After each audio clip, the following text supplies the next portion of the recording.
Let's see what's happening. All right, restream was good.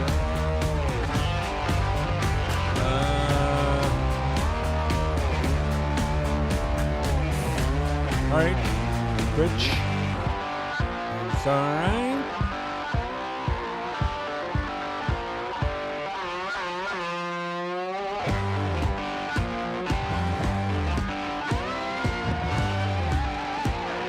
Looking at YouTube, well, it says excellent connection, but I don't see anything. And kick. All right, kick's good. YouTube, apparently, which is good. All right.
All right, let's see here.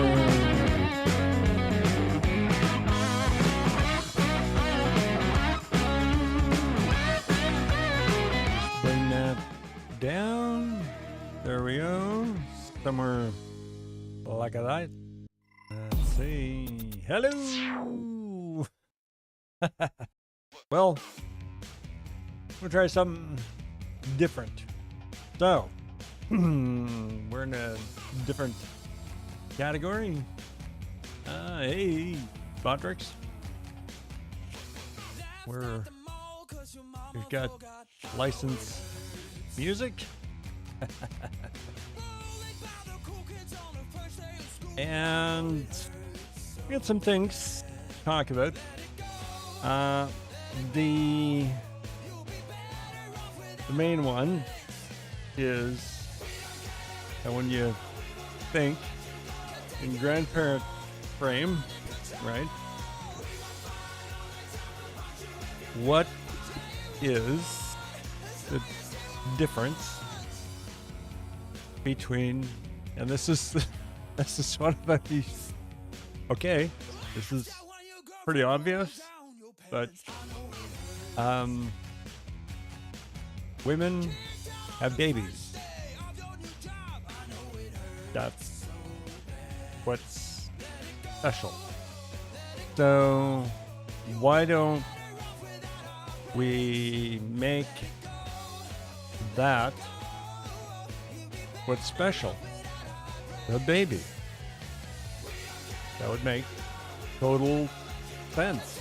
We want to have the best possible grandchildren, and the best way to do that is to have two parents that want to be parents. The second best way is with one parent who wants to be parents. So we need to create the situation where that is most likely to happen. Now, contrary to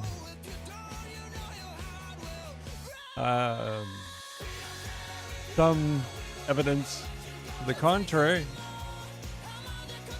men, actually want a lineage, but they want to be able to control it, which they have no control over right now at all. So, yeah, we need to fix some things. So, that's what's special. So, I mean, the first things that are obvious are, if we want two parents to raise the best, possible kids, basically, they should, at the very least, receive a basic income for the first 6 years of the child's life. That's what I think.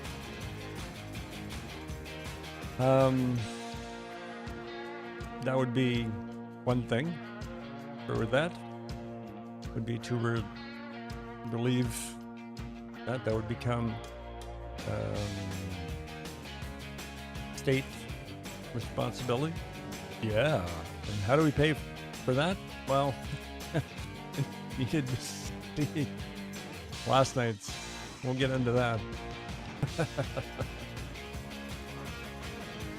So, yeah, with those things in mind, I'm going to walk through a video here.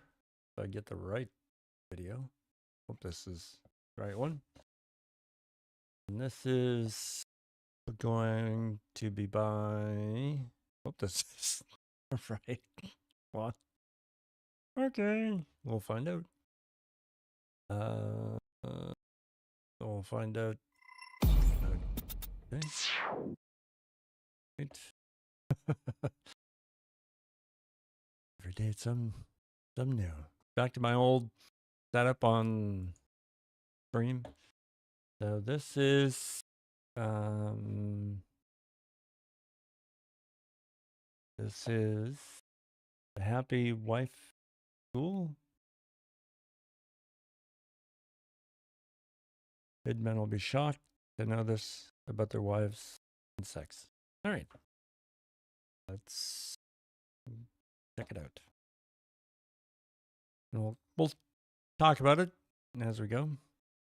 If marital sex is all about trust, connection, and respect from the woman's perspective, how is it that a married woman can cut off sex with her husband, the father of their children, and then enter into an affair with a married man?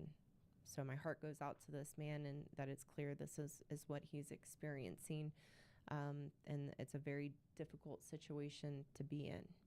So in answering the question, this is the story we tell the world, that for us as women, sex is about trust, connection, and respect.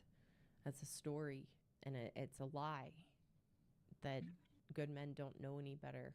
And sex is a tool we use to get what we want as women. And we will abandon our responsibilities, abandon our marriage, the man we say we love the most, and go run off with someone who has no connection or respect for us, and there's no trust there. So that's just a story. The reason we cut off sex is because we marry for the wrong reasons. We cut off sex because we got married to be taken care of, and the unrealistic expectation that our husbands are supposed to make us happy. When men can't live up to our ridiculous expectations, standards, and the ever-moving goalposts of our demands, we cut off sex as a punishment and withholding from you because of the hurt we feel you are doing to us in our emotional delusion that we're so unhappy and thinking you're the cause of our unhappiness when you're not. This is another example of how a good man can't understand a woman and our wiring internally in this, because a good man would never ever do this in his marriage to his wife and would never have that level of cruelty and mean-spiritedness just randomly to his wife. It's a shocking disbelief for a good man to grasp how selfish, cruel, and mean-spirited we can be as women. So all we focus on in the marriage is what we think you're doing wrong, that we believe is making us unhappy. So the trust, respect, and connection is gone. We killed it. We brutally murdered it with our woman ways and how we show up in our manipulative, emasculating, and gaslighting behaviors to make you feel that you are the problem. And then the hurt and the blame we have towards you for our miserableness. We can't see our own role and our own choices and our own behaviors that are making us unhappy. From that place, some married women will then have an affair because they feel you've let them down. They feel entitled and are extremely selfish to go find someone to fill that emptiness and make us happy, which they won't be able to do it either. You want to watch Why Married Women Cheat under the live tab on the channel to get more of a more in-depth perspective to this. But some women will find a married man to have an affair with because he's miserable, often because of what his wife has done to him and her emasculation. And the woman that's after him is in her facade. So he thinks she's wonderful. And how could her husband treat her so poorly? She's so wonderful. And then they have an affair. And so many men, and even outside this context of what we're talking about in an affair, have fallen for their wives' stories of how awful her ex-boyfriends were, how awful her ex-husband was, and don't even question it. It's a story. It's a story. So the emotional connection that a married woman and a married man make from their own being miserable in their marriages is that emotional connection is a fantasy world.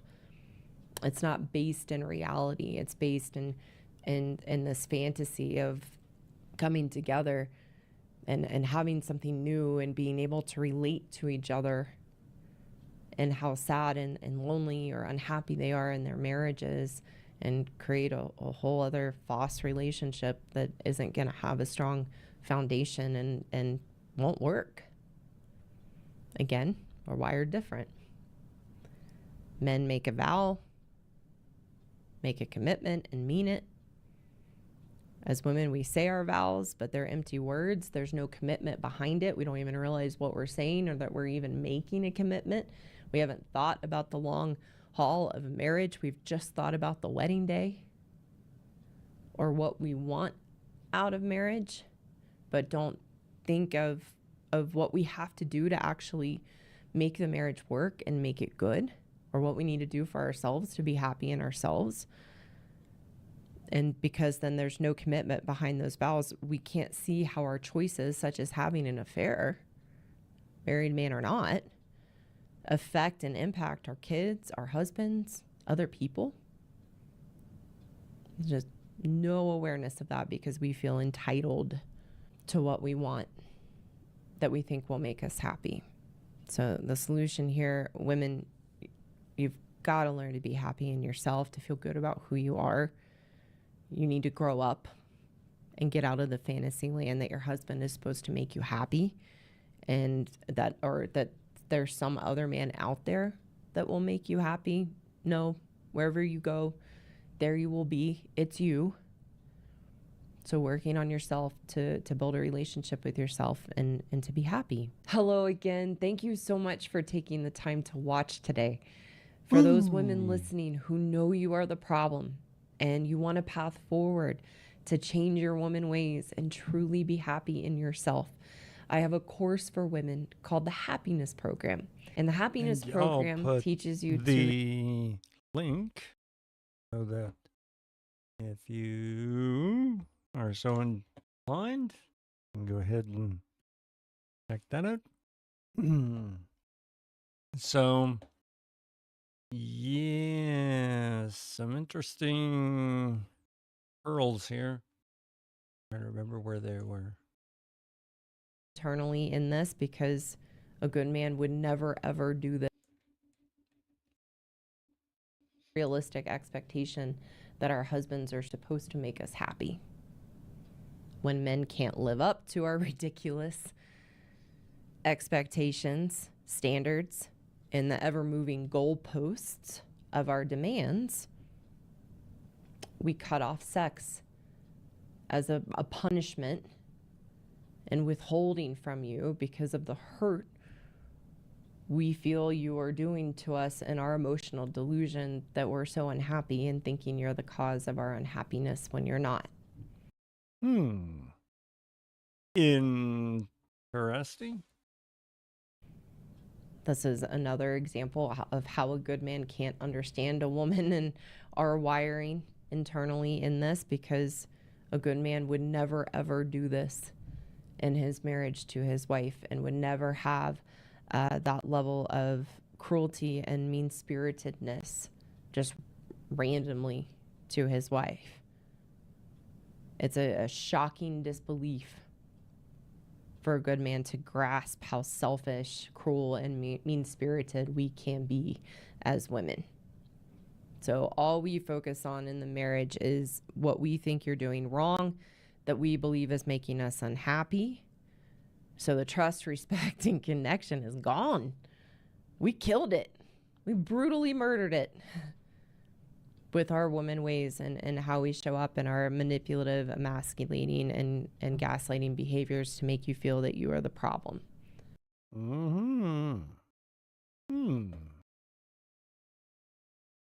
Interesting.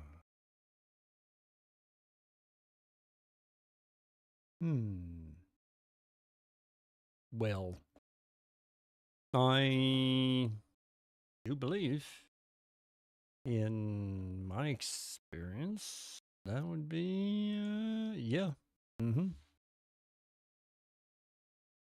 True. Definitely crazy part is I had to hold up my phone and show you the text. Yeah, you'd be like, wow.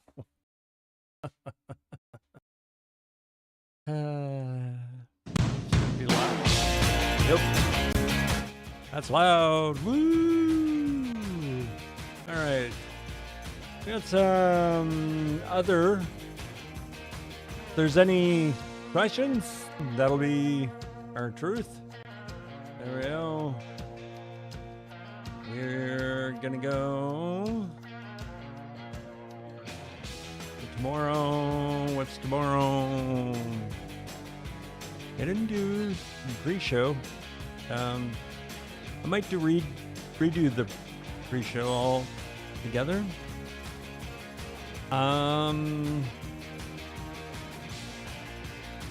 Tomorrow, relationship truth. Okay. Cool. All right. We won't be doing tunes. We're gonna be doing for New Year's. I found a really, boy, where did that go?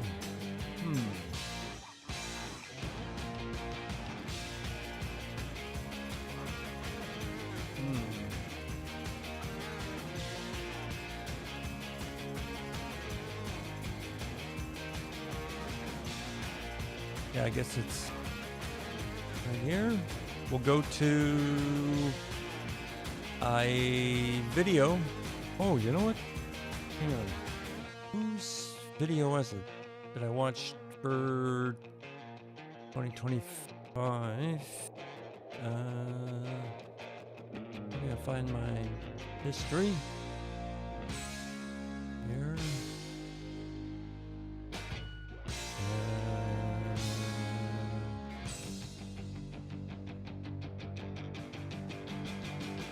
Huh.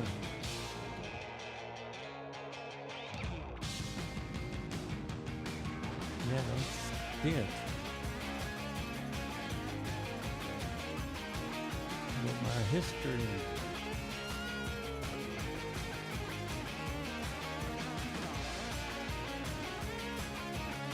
Oh, was this it? I'm not sure. Let's go back a little further here.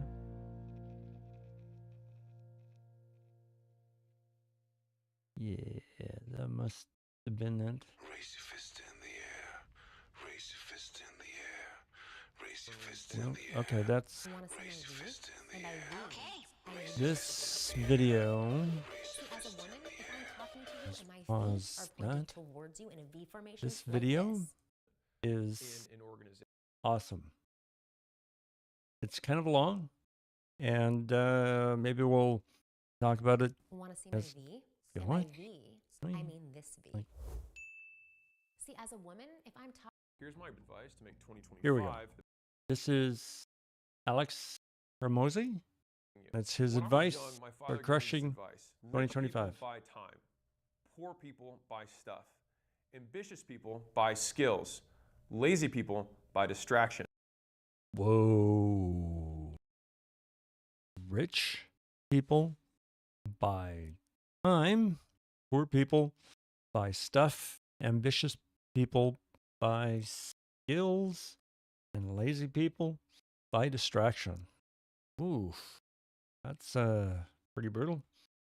I can give you the first and easiest 2025 prediction. Look at what you spend money on, look at your calendar, and wherever you invest is what you will get more of. So many people are surprised when they look at their bank account next year and it's lower than they want it to be. They look at their accomplishments from that year and it's not the things they set out to do. But when you look at their calendar and their credit card expenses, it's very obvious why those things didn't happen. Because we vote with our dollars about the things that we care about. We vote about the type of person that we want to become. And as the first thing that you can do today for next year is actually comment below this video, and I rarely ask for this, the thing that you're actually going to do today. Here, let's get this video link. There you go. Put that into the chat. And yeah, carry on.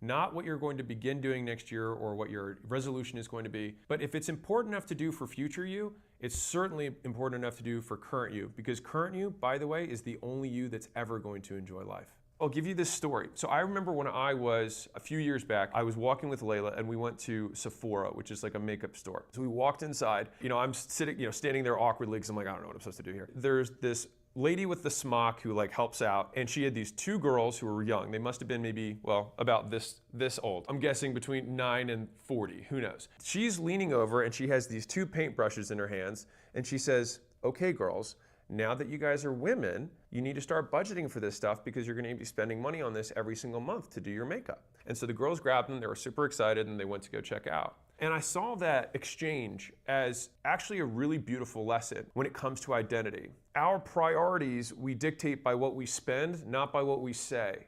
These girls, because they wanted to step into this new identity, had to match it with new priorities. So they had money, or they had saved up their shekels, or whatever they do for chores or babysitting or whatever. By doing that, they had to start prioritizing some of that money towards their new identity from girls to women. But the thing is that many people who want to start next year think, okay, well, I'm just going to see if this happens. But it doesn't work that way. You have to basically make the decision that this is the type of person that I want to become, and then these are the actions that that type of person would take, and then we align our calendars and our budgets in accordance with that so that the investments we make yield the results that we want.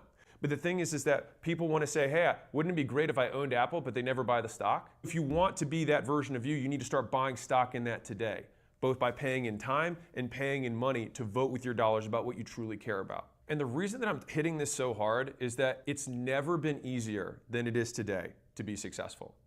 It's also never been easier to be distracted. So along the theme of investing in the things that matter most, the first thing we do is we eliminate all the stuff that sucks. I define commitment as the elimination of alternatives. If you get married, you eliminate all people of whatever sex you're married to that are not that person. Actually, you eliminate everyone who's not that person independent of sex, right? That is a commitment. Right? If you enter into a partnership and you say, I'm not going to do any business besides this business as part of the terms, then you've eliminated all alternatives. And so if you want someone to commit, ask them to eliminate everything else that's not the main thing. These are all the things, a laundry list of things that are probably not your main thing that very likely are getting in the way. And these are the most common things that I see in my DMs, that I see in my comments from people who are not getting where they want to go as fast as they'd like to get there.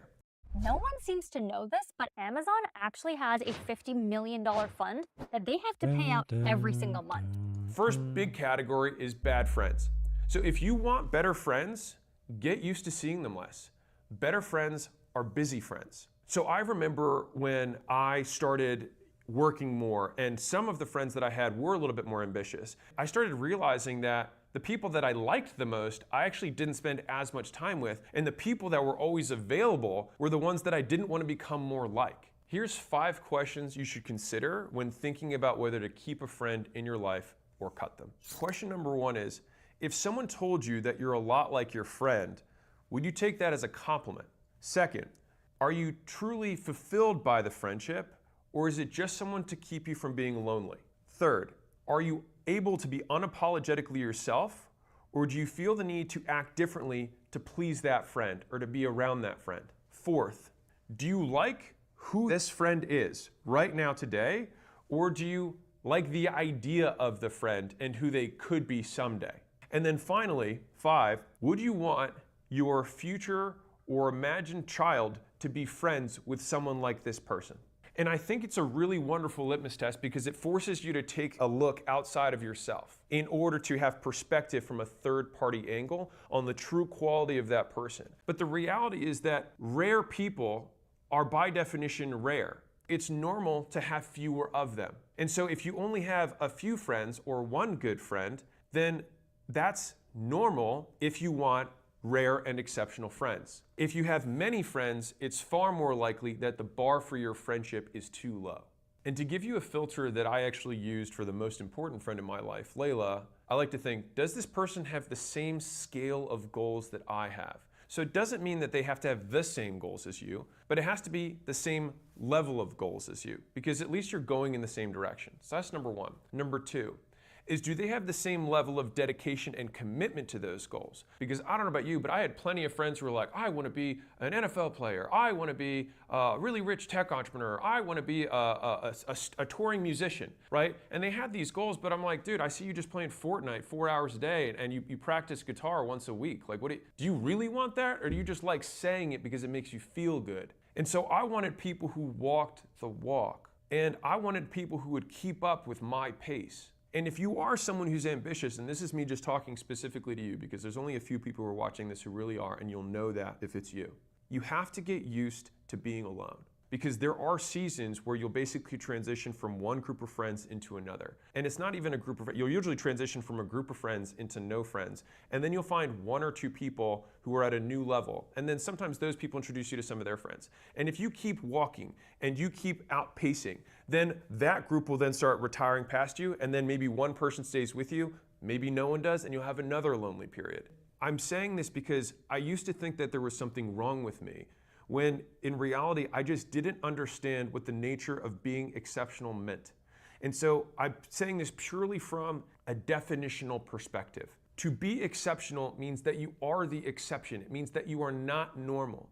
And so it's normal for normal people to find you abnormal if you do things that are not normal. Don't let people who have mediocre goals deter you from taking actions that make you great because it makes you different. Realizing that I thought most people actually made no sense. They say they had these goals, but they took no action. And they called me work obsessed, and they would tell me I should take time off. And they're like, "Hey, you're not as cool anymore. You're not hanging out with the boys. Like, why aren't you participating in the fantasy league? Why aren't you watching football on Sunday with us?" And for me, I actually used to love watching football with my friends. It was actually one of my biggest things that I look forward to. But the thing is that like I needed that Sunday because I had to prep workouts, I had to prep the music list for the next day, I had to run billing, I had to do all this other work. And the thing is that like I looked at that football game and I was like, my goals are more important to me than this. And so I think that a lot of people don't actually look at themselves in the mirror and say like 1 year from today, will I remember this football game? Or will I remember the fact that I'm not where I said I wanted to be? And to me, that was significantly more painful.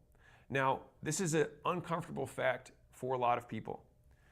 Your ability to delay gratification is actually a function of intelligence. And so your ability to learn at a longer and longer delay is something that comes, I mean, we're talking from primates all the way up. And so basically, if you want to teach a monkey how to do something, you have to say, hey, do this thing, and then immediately give them a reward. And the longer that period goes on, the less trainable they are. The sign of intelligence is that you can actually expand the reinforcement window and they can still abstract it back to the original action. If you want to practice intelligence, then being able to actively delay your need for a result or reward from the work you do will make you a more intelligent person because your rate of learning will actually increase, despite the fact that your reward rate will decrease in the short term. And so to give you full transparency on what 2025 might look like if you accomplish your goals at the end, I'm going to eat only steak for the next 365 days to lose weight. This was a typical meal when I was following a...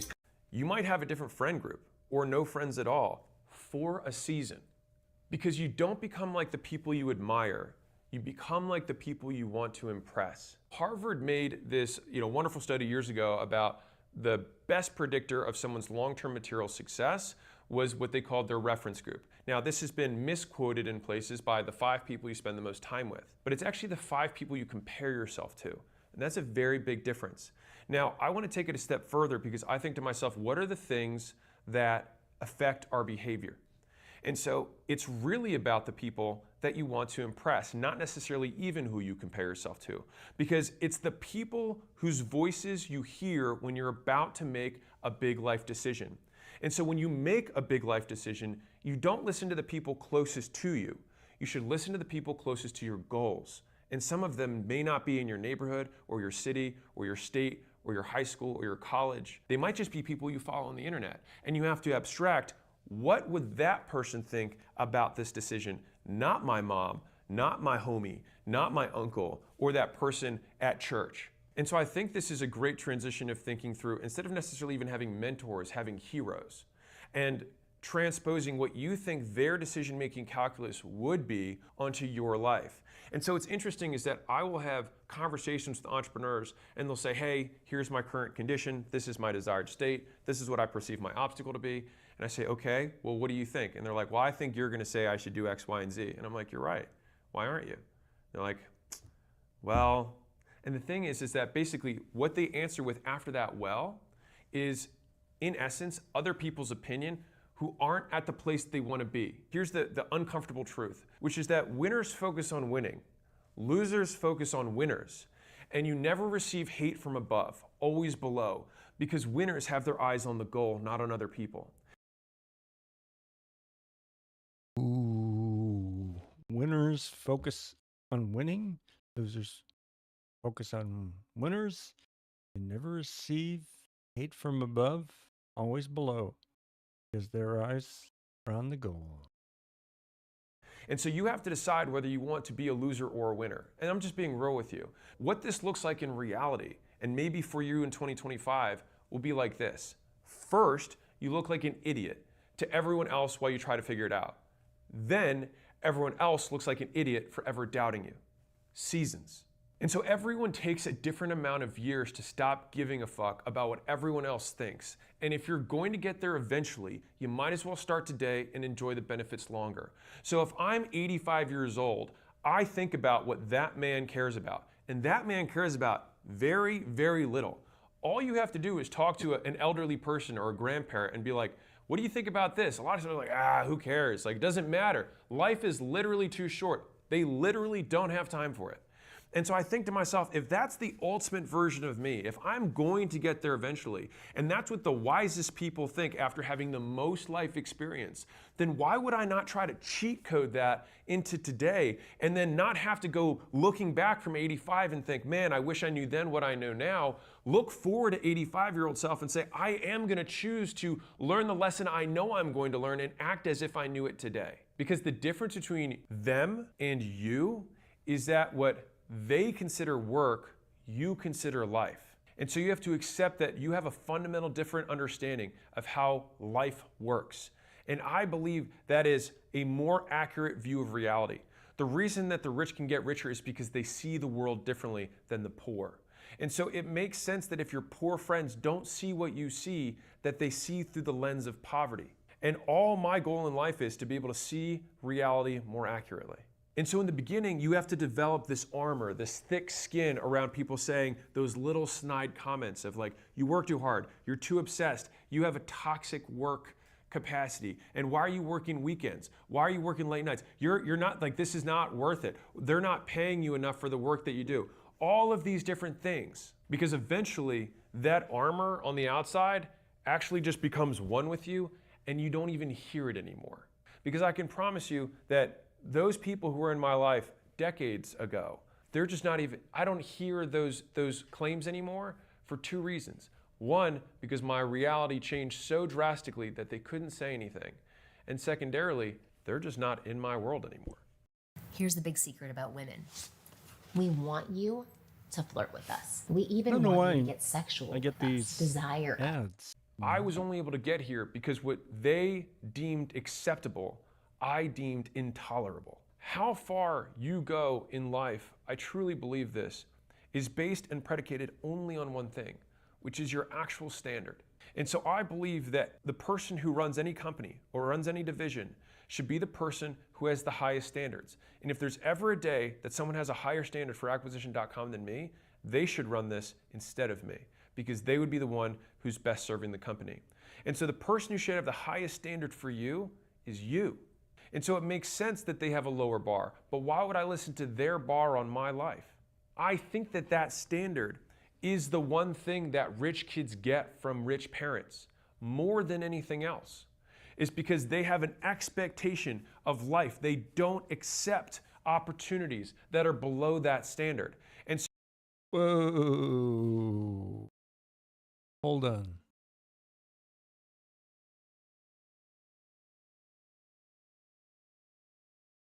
Wow. That's pretty significant. So what rich kids inherit is the idea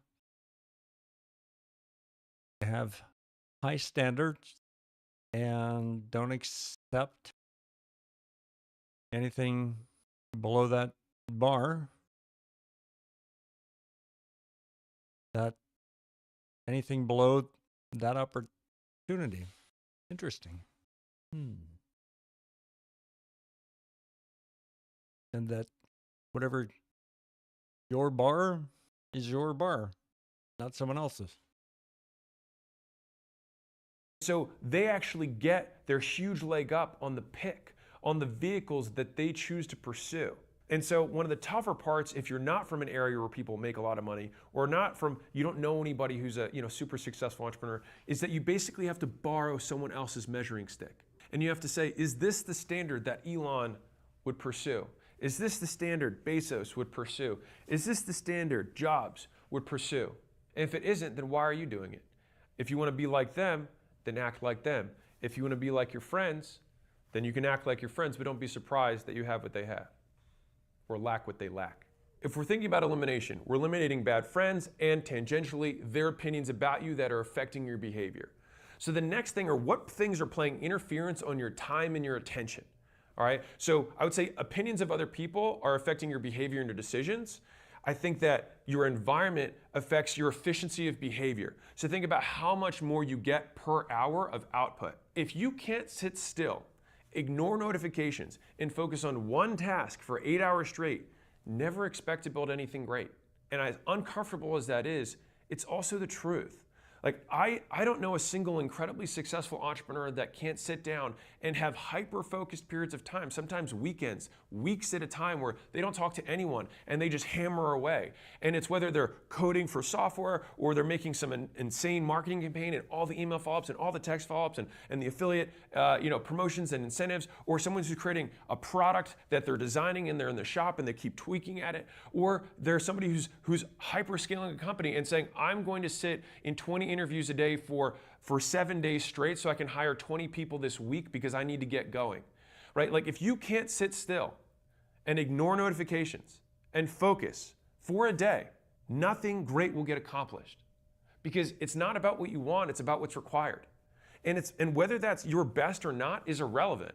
It's just there's a price tag and you got to be willing to pay for it, or you don't get the thing. And a lot of times it's not what you want. And I spend a lot of time trying to dispel the concept of like follow your passion, because I think it leads more people astray than it helps. Because it's very easy for someone who's successful, who's already delegated tons of things, to only then focus on their area of genius and then say, here for my seat, do what I do. But there's a very big difference between doing what someone does and doing what they did to get there. And I think this is what's lost in a lot of the content that I see in the entrepreneurial space. And to be clear, whenever I'm trying to get to the next level, I often have to take on things that I don't know how to do. And I have to learn how to do them, which means I have to suck for a period of time. And sucking sucks. But the thing is you have to be able to embrace that period of time and say, like, this is the cost of greatness. And so I'll give you something very tactical. So I have timers in a lot of my offices, and my team has adopted this too, which is I like to time block, which is essentially saying, how long do I think this is going to take? And you can do this on a week scale, you can do it on a daily level, it depends on the level of project you're tackling. But for me, even on the most micro level, I say, okay, how long should this take? I'll then crank this thing, boop, I think this should take 20 minutes, and then I hit start, and I let the timer go. And if for whatever reason something distracts me, I pause it so that I know that I didn't actually work that period of time. And so what happens is it will give you a very real look at how long you're actually working versus how long you think you're working, and you tell other people working, and you Instagram how long you're working.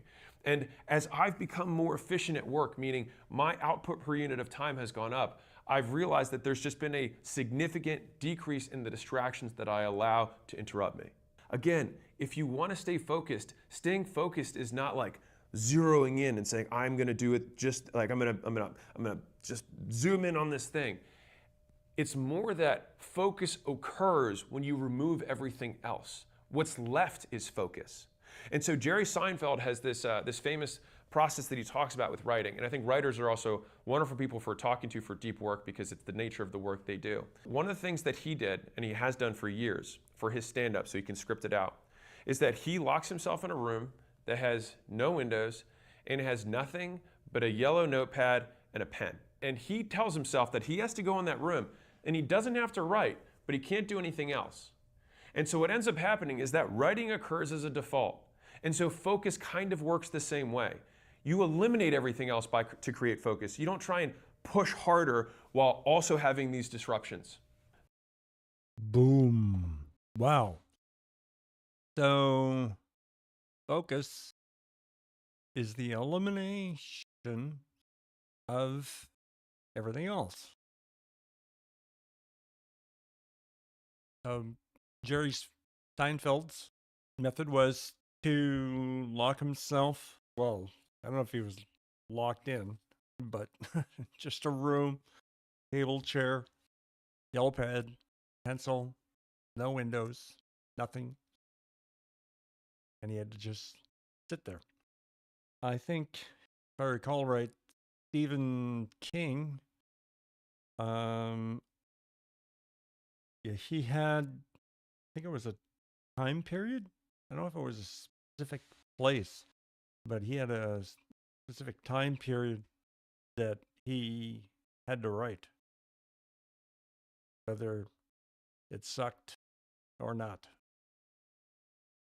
So it's not, it's all about the reps. There we go. So there's 3 easy ways that I make my phone less distracting. The first is I switch it to grayscale. And so grayscale decreases consumption across all people by 30%-ish, and that's research backed, which is pretty cool.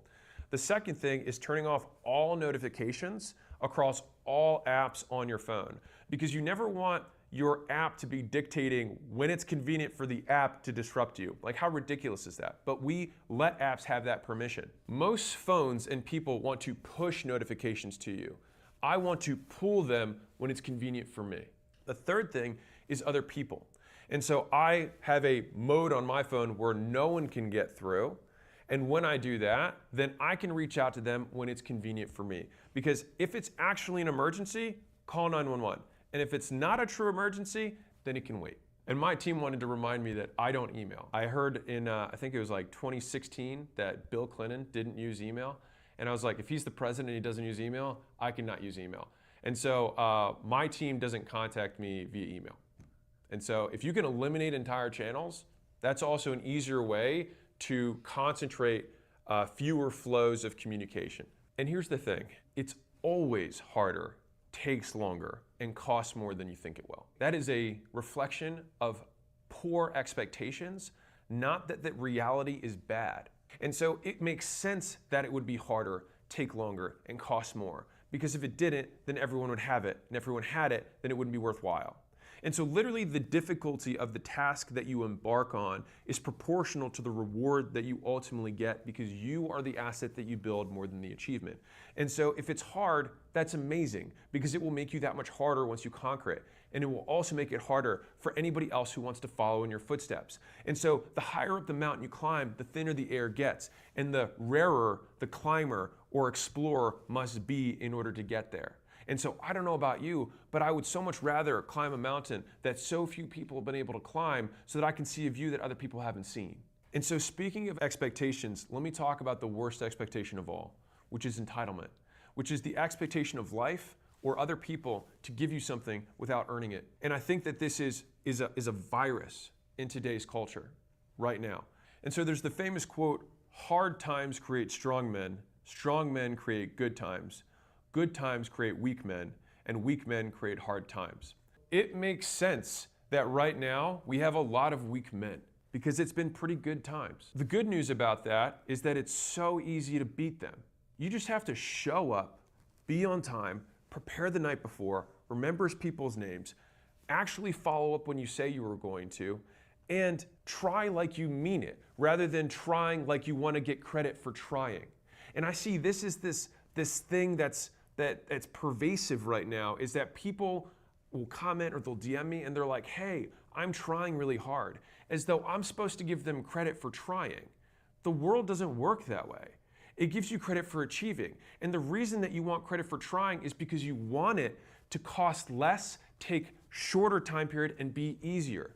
And so if you restate your complaint about the difficulty as, oh, I have false expectations about the ease or the price tag of this goal, then all of a sudden you realize that the only real problem was that you expected it to cost less. It's like going to the store and being like, oh, I've got these Jordans that I really want to buy. I got $50. I'm so excited to buy them. You go to the store and see that they're $300.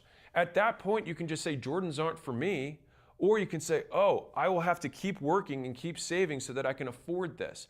And so it's a lot about affording the goals that you want to achieve. And a lot of things that we have to spend in order to get them is the time and the rejection of not achieving what we want on the timeline we originally thought. Like, what makes success hard is that the expectation that society puts, because we only see the highlight reel, you actually only see people after they finish the race. People think success is like watching a marathon, not running a marathon. When you watch a marathon, you look at the beginning and you look at the end. It only takes you a couple of seconds to see both of those. But running a marathon is 4, 5, 6 straight hours of breathing heavy, wondering when it's going to end, counting, starting to play games in your mind of like, okay, I'm 2/3 of the way there. I'm two more quarters of that. I'm only 1/5 of 1/8 of the way there. And you keep doing this to play tricks on your mind to keep going.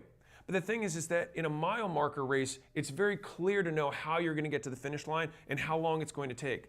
The only difference with success is that you just have to keep running and you don't know where the finish line is. And people will only cheer you on at that finish line that they don't know where it is either, which means you have to get used to running alone. And so the difficulty is you have to start running and you have to keep running, but you just don't know whether you're running for a mile or 300. And so this is where the pacing is important. So a lot of people will run really hard. They'll think, because they only saw the beginning of the marathon on TV and the finish of the marathon on TV, that they can just sprint because both of those clips only lasted a couple of seconds. So they start their marathon of success of whatever it is they're going after by sprinting as hard as they can. And then they realize that there's no one around and there's just a bunch of open road ahead of them. And they're like, how long is this going to take? And that's when reality sets in. And so I make these videos to say that a lot of times it's going to take longer. So one of the big nasty things that you have to eliminate on this path is the identity that you have about yourself, the isms that you claim. And so for example, like, oh, I'm a neat freak. I'm not good at math. I'm not techie. And so you make these statements and they don't serve you. Fundamentally, you should have one razor that rules all decisions. And this is pretty cruel, but it's also the reality of the world, which is, does this thing, person, belief, make it more or less likely that I hit my goals? And so if you run every single thing you do, the actions you take, the people you hang out with, you having your phone in the room, you saying, I'm not techie, does this increase or decrease the likelihood that you hit your goals? And I'm not saying this to preach because I had one that I dealt with for a long time. So I always considered myself to be bad at math. I remember I was decent at math, and then in 9th grade, I had a really bad teacher and it basically put me back a year. Basically after algebra, I didn't really learn anything because the year after that, I didn't have the foundations from the year before. The difficulty was I kept saying after that point, there's one guitar pattern that's not talked about on YouTube, and none of the pros will tell you about it, but I'm just not good at math. But when I was in my 20s, I made the decision that that didn't serve me anymore. And so I was like, okay, well, what would I have to do to feel like I was good at math? And I was like, well, people who like can do math in their head, I think that's a pretty cool thing. And so I didn't use a calculator for anything for years. And then I learned, I made a lot of mistakes in the beginning, but then I got better and better at doing math in my head. And I would check it, obviously, after I was done, but I always... And myself, where's camera? I was horrible, oh man, at math my entire life until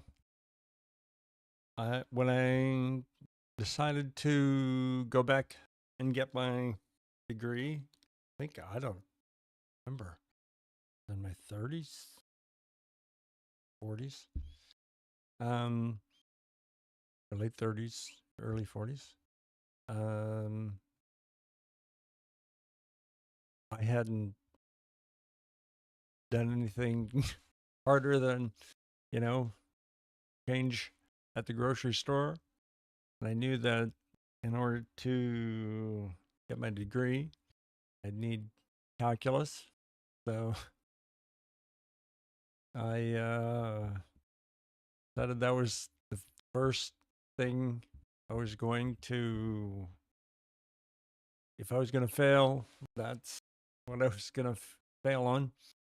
So I took a year, and I took, well, no, actually, maybe it was 2 years of solid math every day for, about 2 years, because the first 6 months I had to basically take a course that was all about algebra. So, algebra, basics of algebra, all the way up to right up to calculus, and that was 6 months. Forget if it.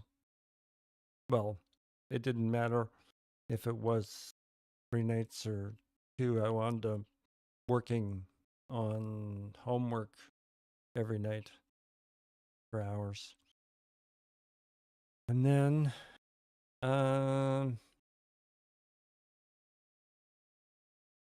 yeah. Then after that came calculus. And, ooh. In a nutshell, calculus is like you have a curve, right? So you get a curve, and then you have a whole bunch of, think of it like a picket fence, and you get all these pickets, right? And you want to calculate the area under the curve. So you have all these pickets because you can't actually measure the curve. So what you have is an algebraic equation for the pickets. How's that for explaining calculus? I think I need a bravo.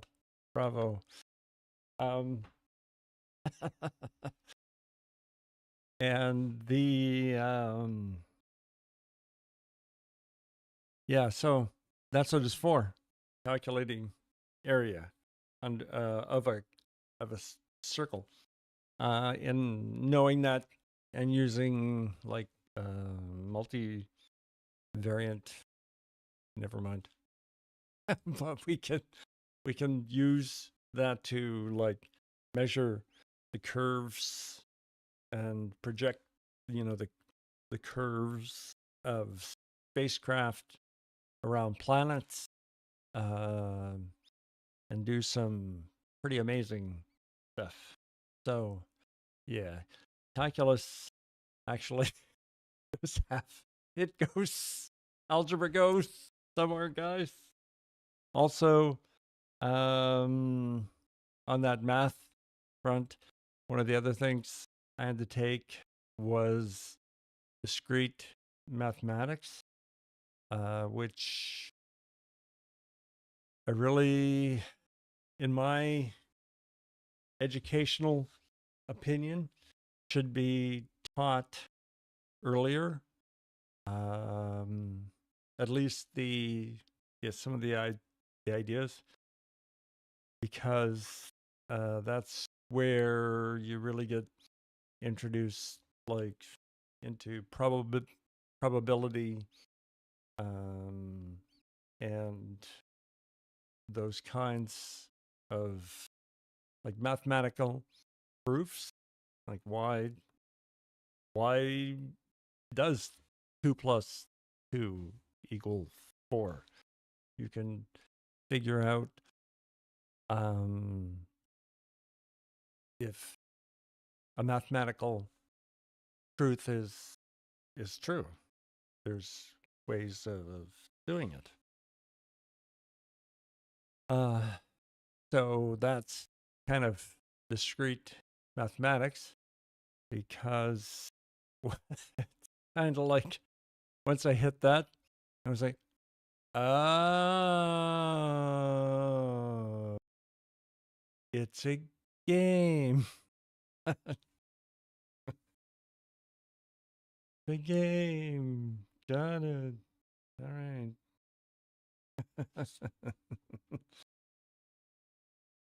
Yeah. Plunk. Those things. Anyway, back to this awesome video here. Always let my head try and do it first. And so nowadays, if you were to ask people, man, is Alex good at math? They're like, dude, he just rattles off numbers like crazy.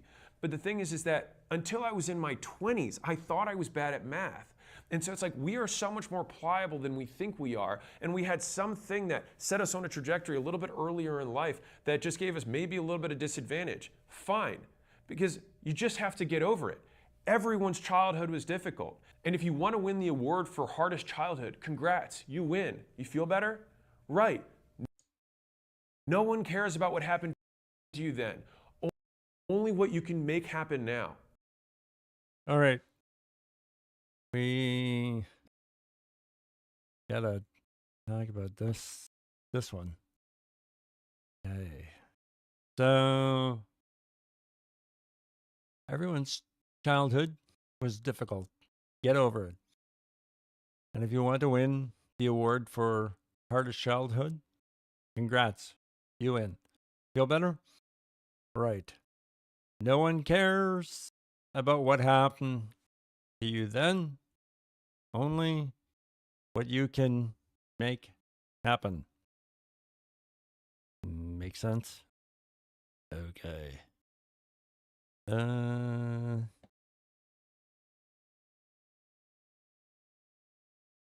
Yeah. Now, remember the context there.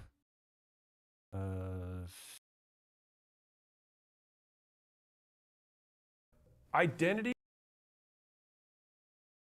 Remember the context. Where's my dot?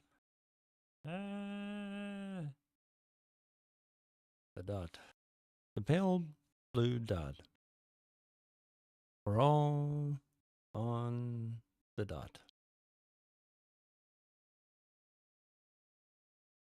All of us.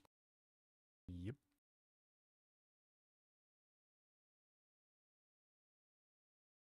Okay. Go back here. Watch some more. Is a lie. We only describe people about who they are by what they do. Doing is being. And so if you want to be somehow different, you have to do different things. And then only afterwards will people describe you based on the actions you take. Think about back in the day, the actual names people had was, he's John the carpenter. He's John the stonesmith. He's John the mason, right? People literally had their names based on what they did. That hasn't changed. The first thing you do when you meet somebody is you find out what do you do? And that gives you indications. And if you want to describe who someone is, what do you say? You describe what they do. And so this means that our identity is 100% under our control because we control what we do. And then only after the fact will other people describe you in that way. So we covered environmental things like with the phone and having a timer. We covered interpersonal things in terms of our identity and voting with our dollars and time about the things that we care about. We eliminated the bad people and their opinions about us that affect our behavior. And so we've eliminated all these things. So now we've made room to get started. And the good news is you only need 3 things to win. The balls to start, the brains to learn, and the heart to never give up.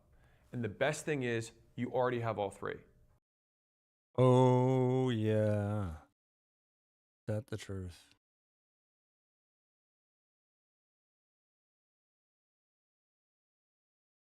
That is absolutely the truth.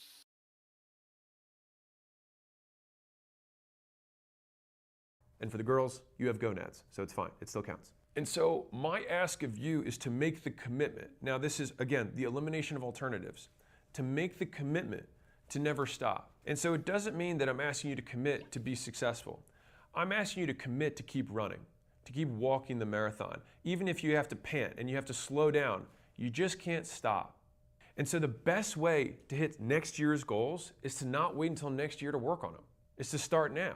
Because I'll tell you this, if you feel like you need a special occasion to begin making your life better, then it assumes that a special occasion must always be there for you to want to improve yourself. It shows that you don't think today is worth improving. And so that means that you typically will always cast forward when you think things are worth improving.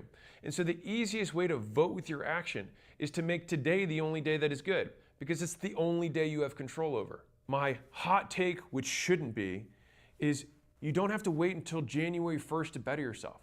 And I'm purposely posting this before the year ends because I think it's stupid to wait. Like, why would you wait on getting better? Why would you, like, if you had a lottery ticket, why would you wait to cash it in?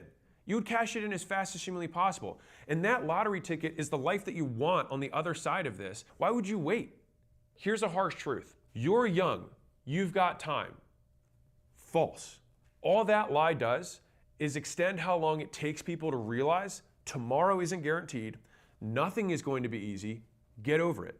It takes time to get good, and the sooner you start, the sooner you act. And the sooner you act, the sooner you get. Okay.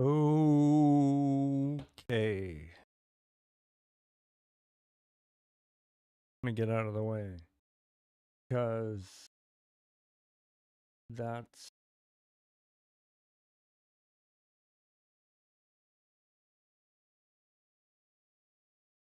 get me out of the way.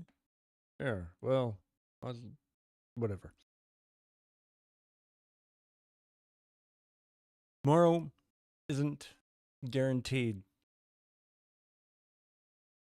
Well, I'm 59. Yeah. And I know, and I have collected these numbers over the years. I have no idea how many friends I know that have passed away in various ways through accidents and diseases that just came out of nowhere. And yeah, tomorrow is not guaranteed to anyone.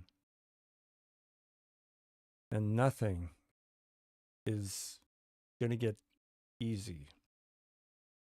That's why I had the moniker, the cost of anything is everything. Takes time to get good. Absolutely. The sooner you start, the sooner you get. This is from Alex Hermosa on the Twitter and his video that he put out. It's a very impactful video. And don't stop until you do. And as harsh as that sounds, I do have good news. It only takes 20 hours of focused effort to get decent at anything. The problem is people wait years before they start their first hour. So many of you could probably start achieving next year goals before the end of this year. 20 hours is not that long. Can you invest in American real estate if you're a foreigner? Yeah, I live in Canada and all my properties I own are in the US. Why not? If you're like, man, I really want to learn ads. I really want to learn how to make content. I really want to learn how to edit videos. I really want to learn how to sell. You can do that now. And you can have that skill. Like, we can onboard a new sales guy in a few days. There's this massive delay that people think because of the unknown. They don't know what is going to happen. And so they therefore assume that it's bad. And so the reality is that most people don't like surprises, even if they're good ones. Have you ever heard people like, oh, I don't like surprise parties? It's a fucking party. Why would you hate a surprise party that's in your favor? You hate it because you don't like the unknown. And so it's a really good thing to test for yourself, which is, why would I hate a good surprise? You hate it because there's a possibility that the surprise is negative. But on a long time horizon, 85-year-old you isn't even going to remember it to begin with. This is going to be a weird one for you, but just stay with me. If you've ever been so drunk that you're throwing up and you think to yourself, man, I'm probably not going to remember this. The good news is that once you do succeed, that terrible period of vomiting or whatever the difficulty is that you're going through, it'll actually compress in your mind. And so as difficult as it may seem in the moment, it actually doesn't stay with you. all you'll have left is the thing you accomplished. You won't remember the work that it took to get there. There'll be a significant discount on the punishment you endured. I tend to have a bad habit of really not looking back very much. And so I occasionally will go through my photos and I am reminded about all of the mistakes and the detours that I took along the way to where I wanted to go. And I'll tell you the story that my father told me when I was very impatient. He said, listen, you think that this is taking too long for you to be successful. He said, do you know how long it took me to become a doctor? And I was like, no. He's like, well, so my father's Iranian and he left the country to get educated. And there was a program for anybody who's Iranian that the government would pay for your schooling as long as you came back with the education. Now, the revolution occurred during the time he was away, so he actually never got to go back. He went to France, Paris, to try and enter medical school. Only problem, he didn't speak French. And so he's trying to do pre-med in another language as somebody who doesn't even share the same alphabet. And so he failed that year. He then took the second year, he tried again, because you're allowed in France, it's a different system. You can just basically try as many times as you want. He started again. And the second year, he failed again.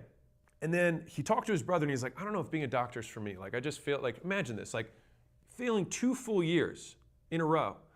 And his brother said, hey, why don't you go to Belgium? You know, change the environment, you know, different school, different people, go there.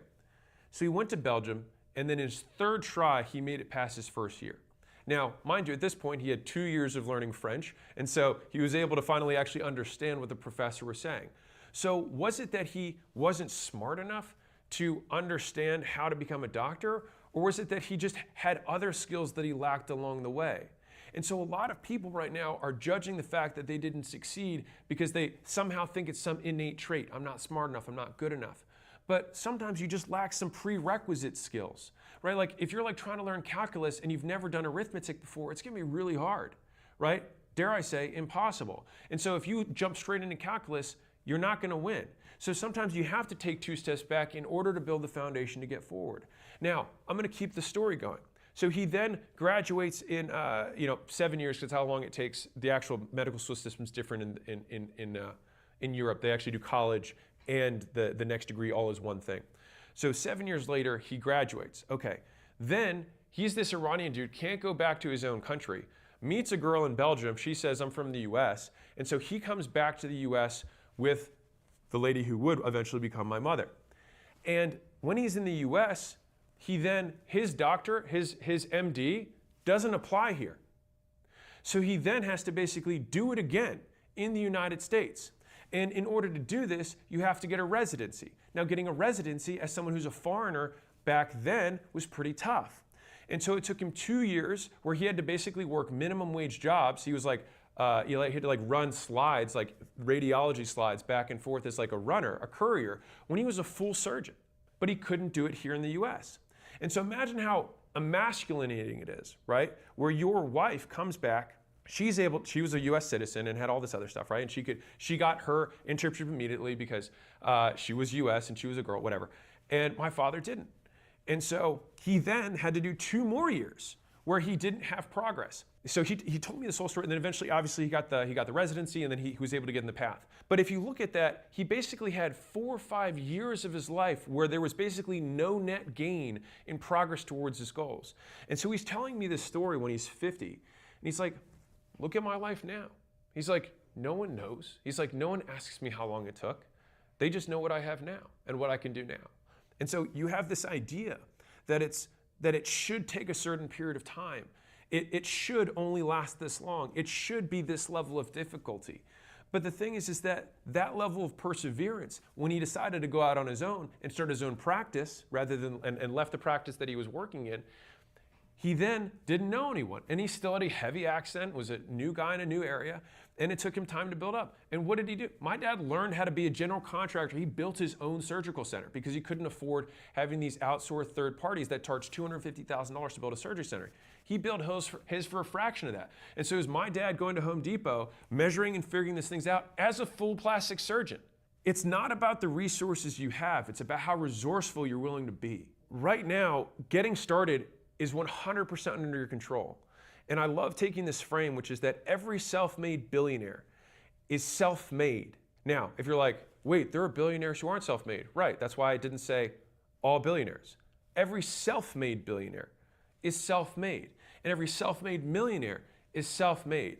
And here's the one people hate. Did you know that Amazon has a $50 million fund that they have to pay out every month? And here's how you can get a cut.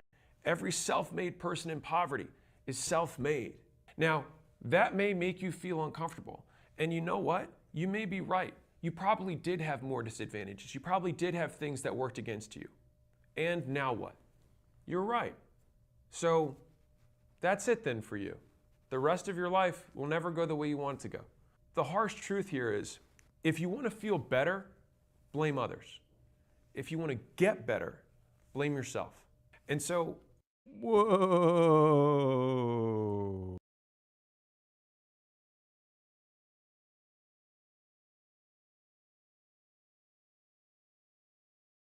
Where's that?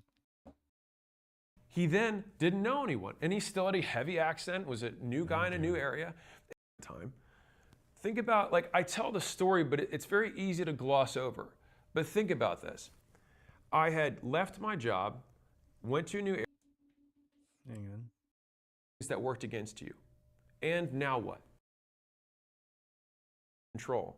And I love taking this frame, which is that every self-made billionaire is self-made. Now, if you're like, wait, there are billionaires who aren't self-made. Right, that's why I didn't say all billionaires. Every self-made billionaire is self-made. And every self-made millionaire is self-made. And here's the one people hate. Every self-made person in poverty is self-made. Now, that may make you feel uncomfortable. And you know what? You may be right. You probably did have more disadvantages. You probably did have things that worked against you. And now what? You're right. So that's it then for you. The rest of your life will never go the way you want it to go. The harsh truth here is, if you want to feel better, blame others. If you want to get better, blame yourself. Whoa.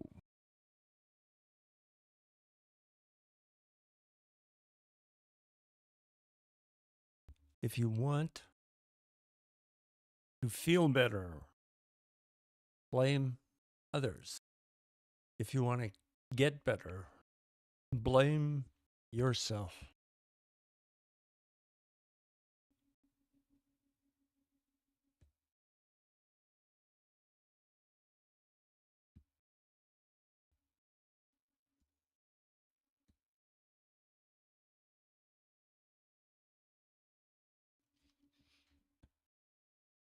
That's a concept that falls in line with one of the ideas from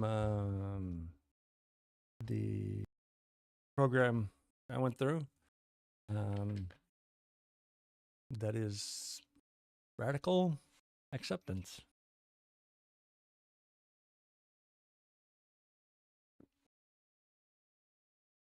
If you want to feel better, blame others. If you want to get better, blame yourself. Oh, yeah.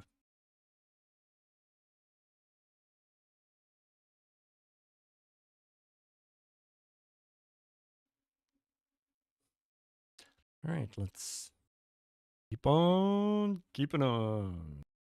And so my father told me that story multiple times in my life, as I'm sure your fathers have told you stories multiple times in your life, or you had a parent or an uncle or a brother, and they told you those big, meaningful stories.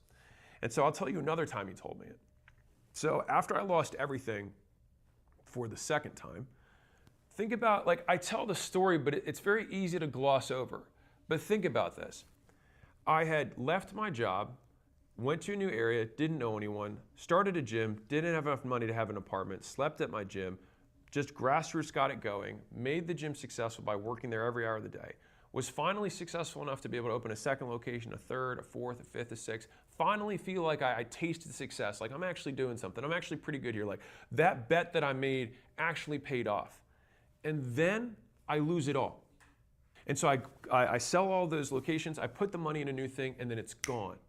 And so I could look back and say, wow, I just spent all those years and I actually have nothing to show for it. The only thing I would have had to show was the money that I made. But my father retold me that story. And he said it was never about the amount of failures he had. It was about the education that he had. And so one of the other repeated fatherisms that he gave me was that education is the only thing that no one can take from you. Whoa. Back that up. Education is the only thing no one can take from you.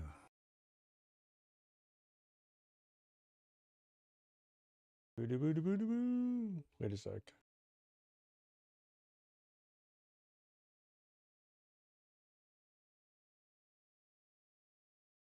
Ba, ba, ba, ba.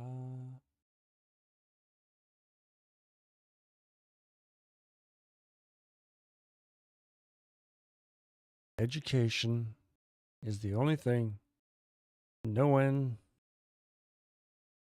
can take from you. Let me just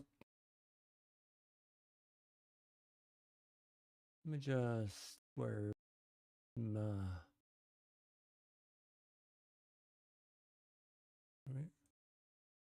yeah. Here's my epidemic sound.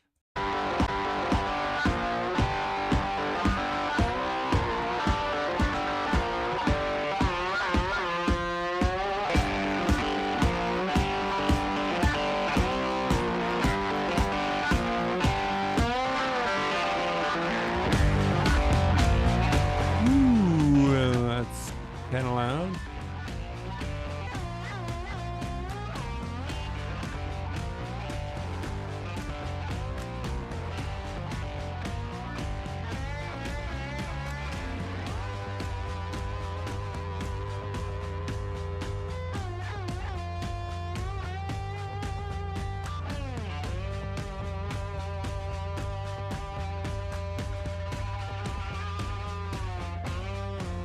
I'm trying to find the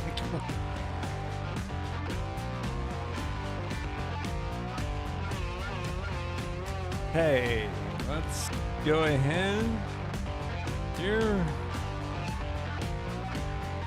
and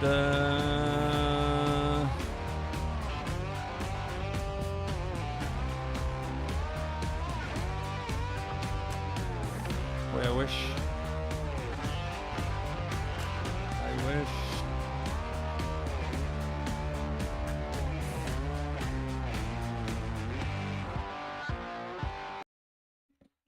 Okay.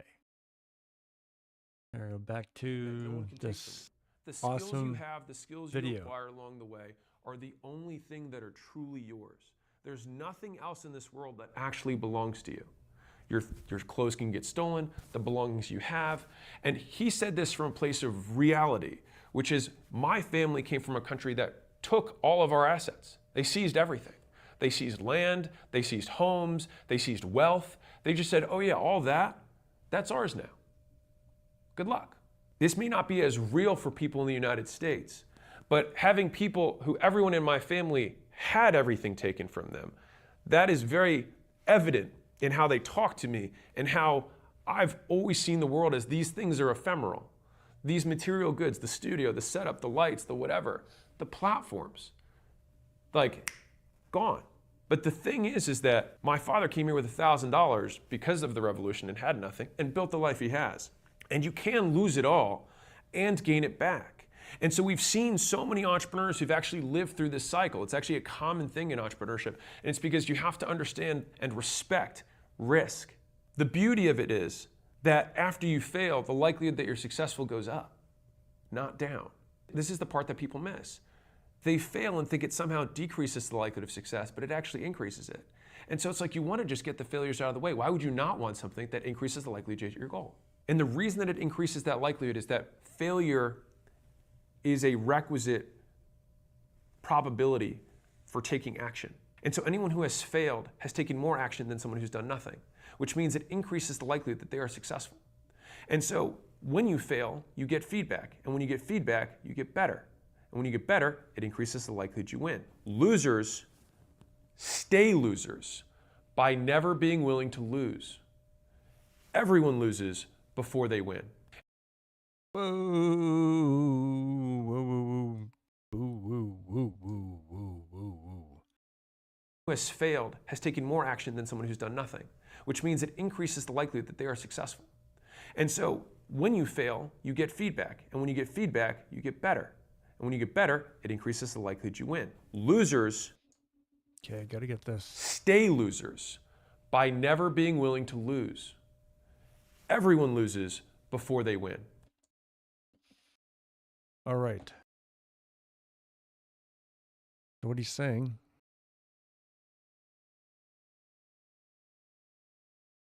is that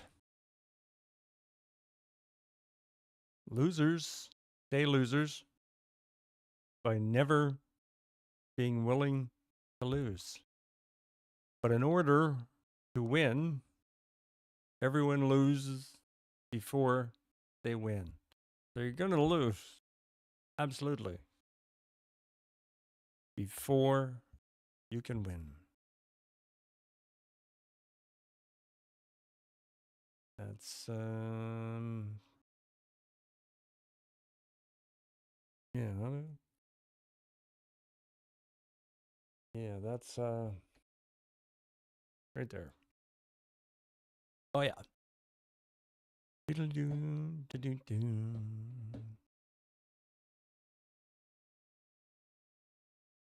Okay. Hey! That Judge?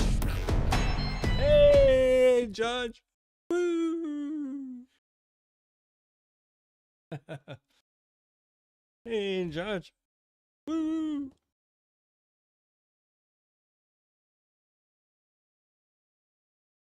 How you doing?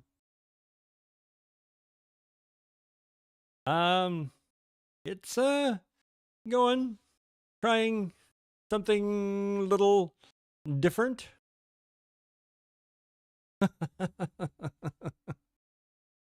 How you doing?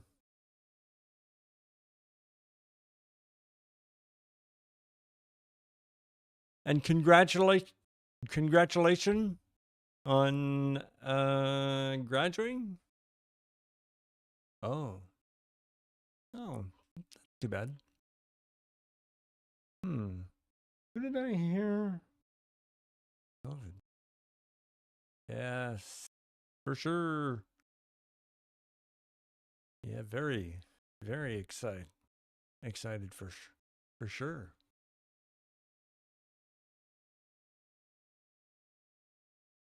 Yeah, Judge just finished university. Yay!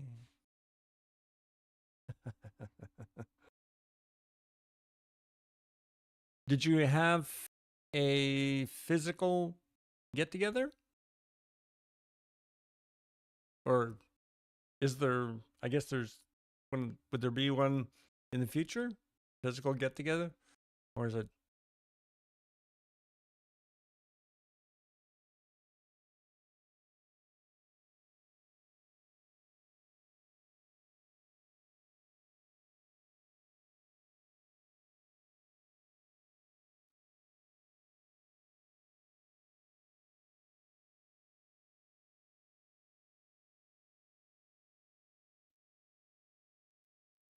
I get to pick a location and date for graduation ceremony, a list of options. Oh, okay. Wow. Very nice. Very nice. I'll have my in a month or so. Okay. Cool.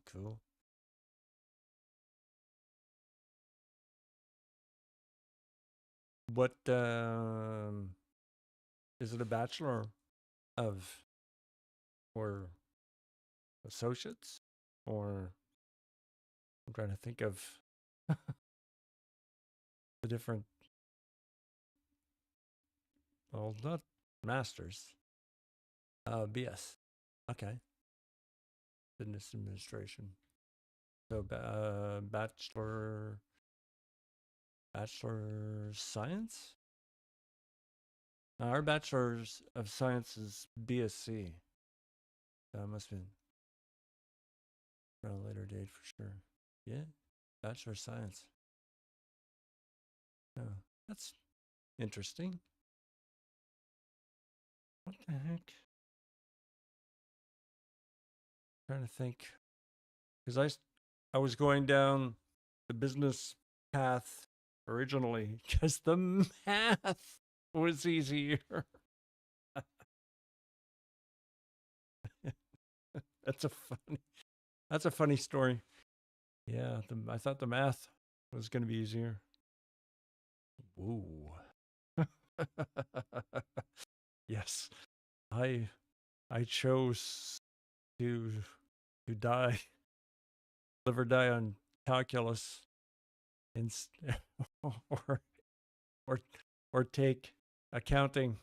So I chose calculus because man, I gave accounting a good swing when I first started uni, and that was just not gonna happen.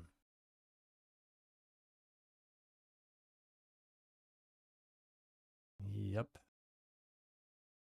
You know.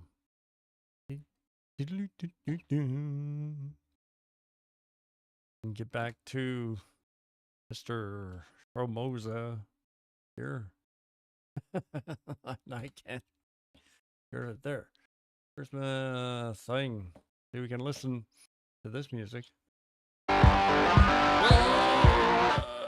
Okay. Yeah, that blew my hair back or off.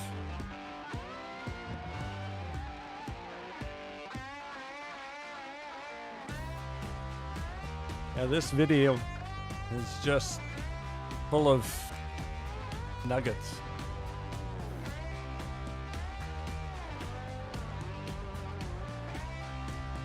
Oh, you know what? Wait,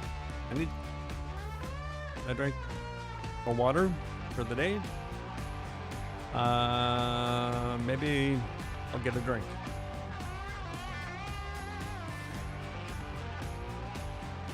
I'll be right back. Is there an ad? There's gonna be one in a few minutes. All right, I'm gonna grab something to drink. Be right back.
I'm back.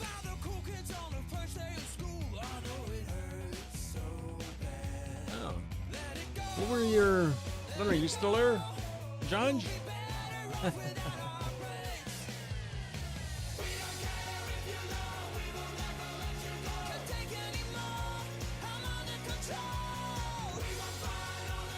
Cool.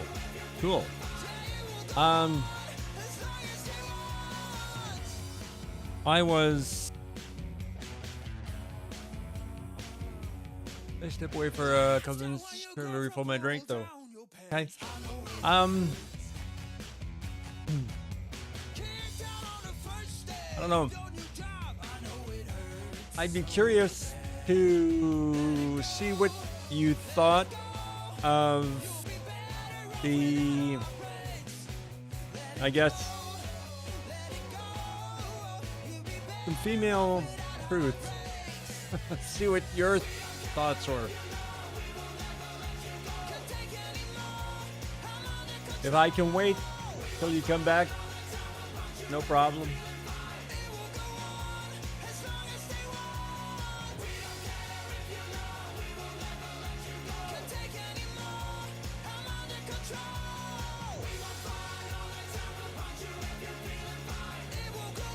Okay, let me know.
Yeah, that's a great song.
Oh, yeah. All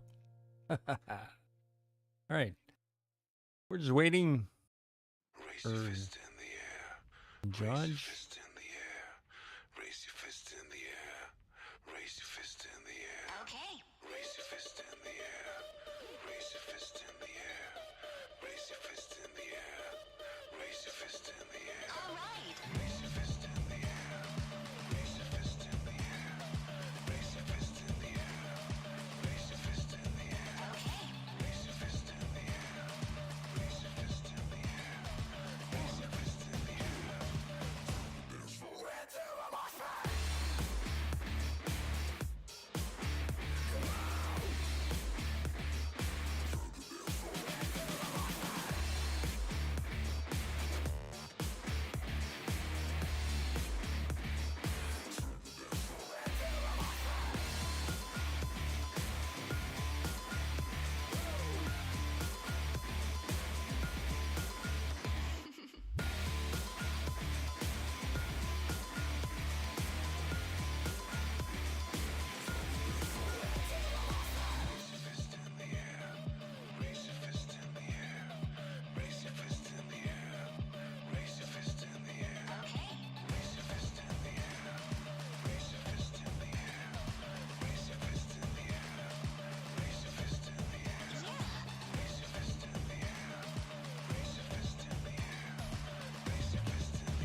Maybe we'll go back here. We're waiting for Judge. And so there's this great moment in The Matrix, which is the famous jump, where Neo is trying to jump across the buildings, and everyone's gathered around because they think he's the one. He obviously takes the jump, and he falls. And they're like, oh, what does it mean? What does it mean? And Cypher, who ended up eventually being the Judas of this, says, everybody falls the first time. And so even the one, or the person who was going to become the one, was somebody who had to fail first. And I love that because everyone falls the first time. Your first business is very unlikely to be your last business. The first product you have will be a product that you'll be embarrassed of years from now. But what's important is having the product, getting the product, building the product, launching the product, shooting the shot. And so if you're never willing to lose, you're never going to win. Whoa. Whoa, whoa, whoa, whoa, whoa, whoa, whoa. Whoa. Will be a product that you'll be embarrassed of years from now. But what's important is having the product, getting the product, building the product, launching the product, shooting the shot. And so if you're never willing to lose, you're never going to win.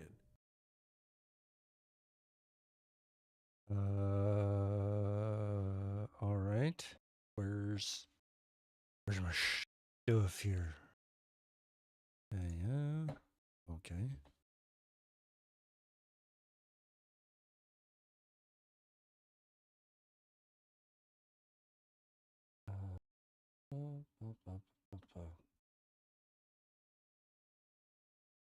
Suddenly remembered that you forgot how you set something up because it was so long ago. Hey. Alrighty. Let me just get. I'm just gonna go here. Oh dang. So in 2025, if you There, stop. Gotta get a screenshot here. Wow.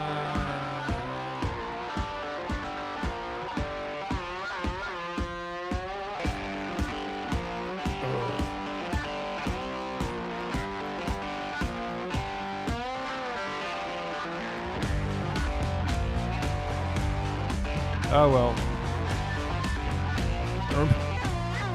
I oopsed it. Okay, be quiet. All right.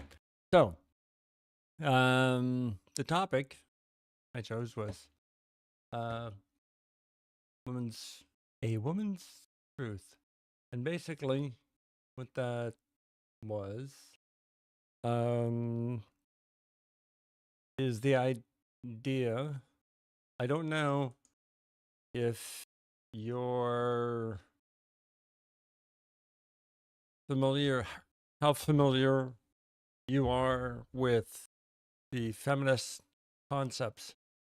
And I should have a video about that. But basically, first tier feminism, women deserve equal rights.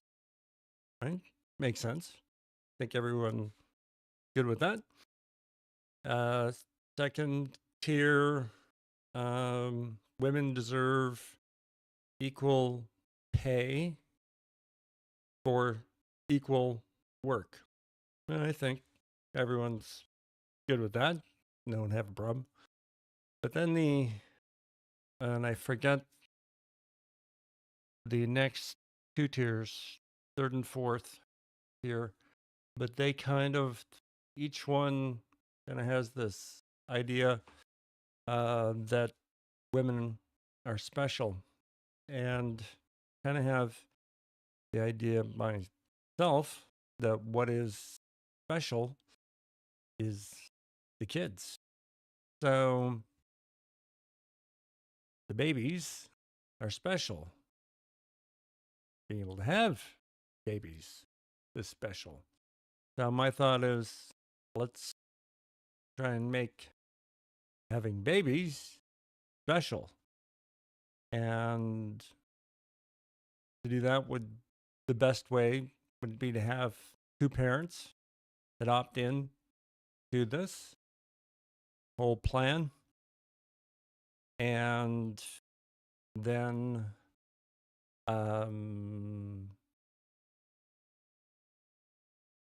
you have two parents. That would be basically 6 years of a basic income, receive that, so that they would be able to have the time to raise the child. And if they have more, then, whatever time gets tacked on that they're having or putting together a family. That's kind of one thought. So, do I think third and fourth tier feminism where women are special? No, not really. Or the same.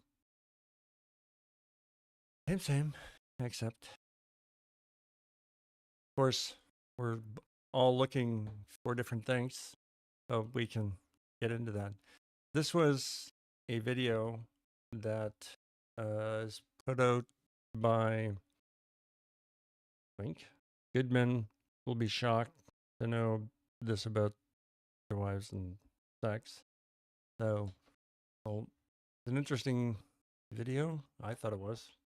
So we'll just run it. If marital sex is all about trust, connection, and respect from the woman's perspective, how is it that a married woman can cut off sex with her husband, the father of their children, and then enter into an affair with a married man? So my heart goes out to this man, and that it's clear this is what he's experiencing. And it's a very difficult situation to be in. So in answering the question, this is the story we tell the world, that for us as women, sex is about trust, connection, and respect. That's a story, and it's a lie that good men don't know any better. And sex is a tool we use to get what we want as women. And we will abandon our responsibilities, abandon our marriage, the man we say we love the most, and go run off with someone who has no connection or respect for us, and there's no trust there. So that's just a story. The reason. Whoa. Seeing what John wrote here. Hey.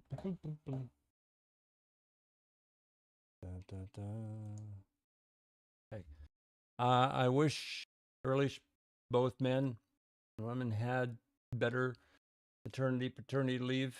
Oftentimes, women are expected to come in to work the day after giving birth, even when medical procedures such as C-section. I know, grandkids. Come on. C-section have occurred unless they use sick vacation. No, nuts. Maternity leave is incredibly limited, at least in the jobs I've had, and often is just allowed to take time off, but without pay. Wow. And it's technically legal. I think here, boy. See, this is the kind of stuff. See, here, you know what? I don't care about politics. I'm just going for what my experience is. So you have, in our history, we've had two governments ever at the federal level. One was liberal, which, as the name sounds, is liberal. And then the conservatives. That's it. Those two always vetoed everybody else for the federal government. So, and what always happens is it's just a cycle. The whoever gets voted in is voted in because the last guy was getting voted out. Right? No, it just goes in this cycle. And it's always the same move over and over. The liberals put in programs and spend a lot of money. And the country goes in debt. And then the conservatives, everyone is happy with that until the bill gets too high and they're fed up with the last guy. They vote him out. And then the conservatives come in and then they cut all the money, all the programs. And then everybody gets pissed off at them for cutting everything. And then they get rid of them and we do it again.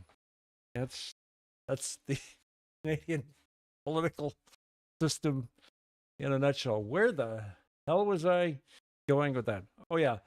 So right now, we're coming off the liberal swing, and we're going to go into the conservative Yahooville any time now.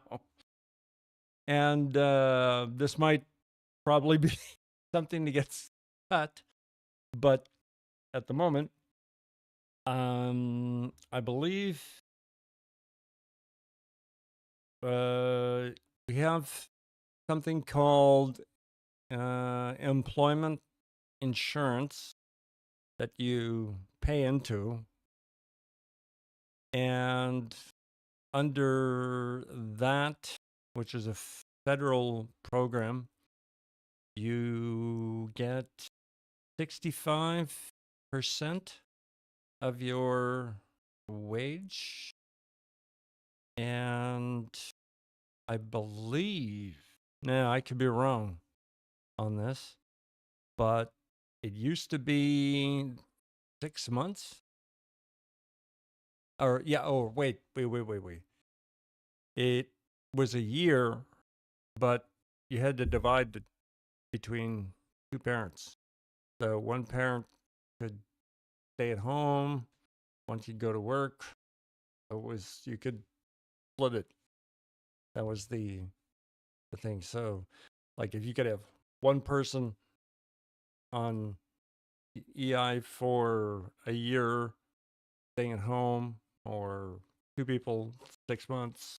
Or now I don't know if that's changed, but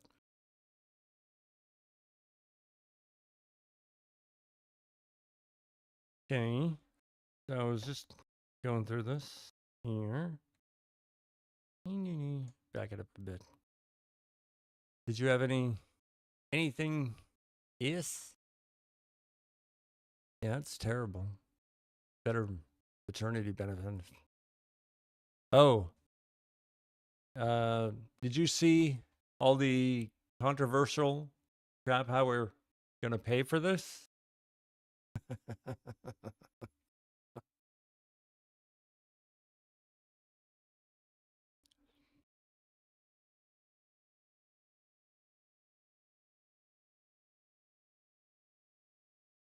Okay, so here's how. I don't have a slide. I don't have anything. And to in fact answer the question, was I smoking weed when I came up with this? Absolutely. So here it is. How about businesses are absolutely essential in every economy in the free world. Absolutely. However, there's some wealth income distribution problems. So, a couple of ideas to fix that. Idea one, that the lowest paid, and note the wording, lowest paid employee or contractor, full-time, part-time, their lowest hourly rate can, if you multiply that by 7,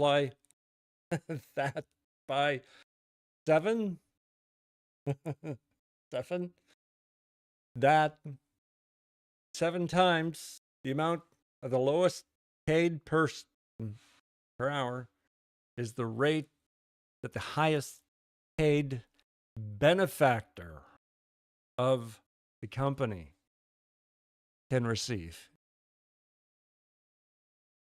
Idea one. Idea two.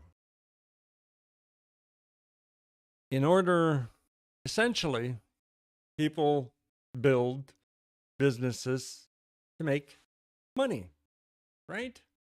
And every industry has a,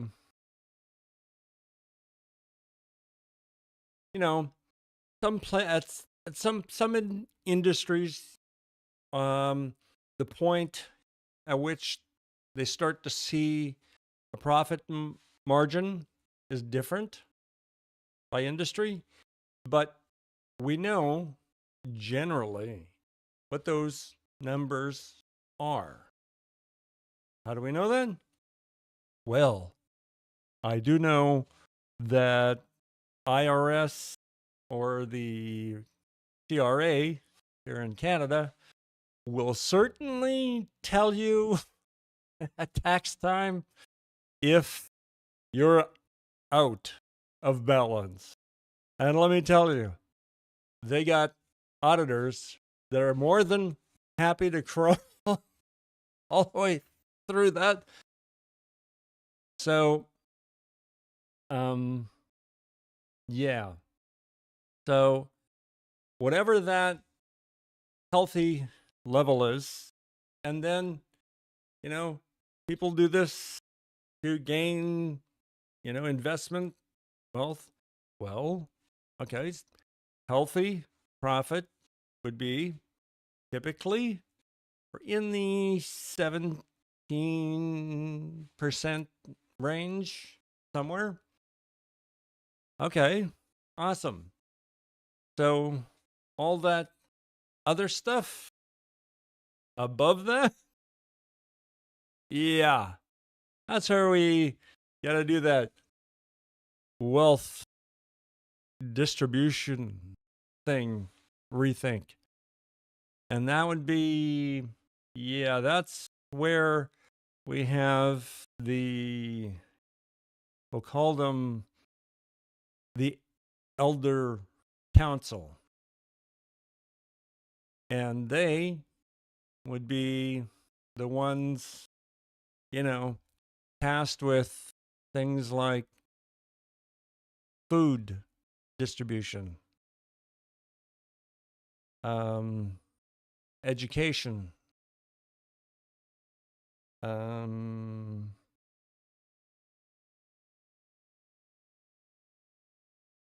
yeah, for starters.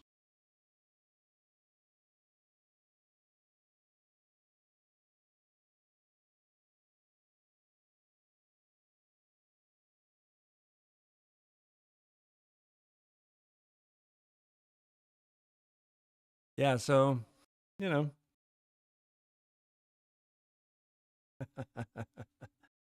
do you think?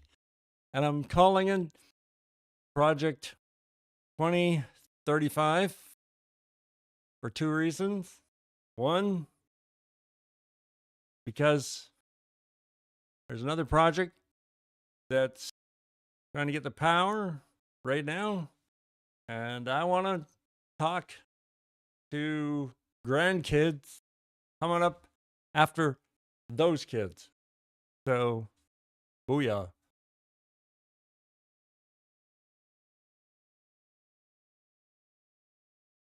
My grandkids.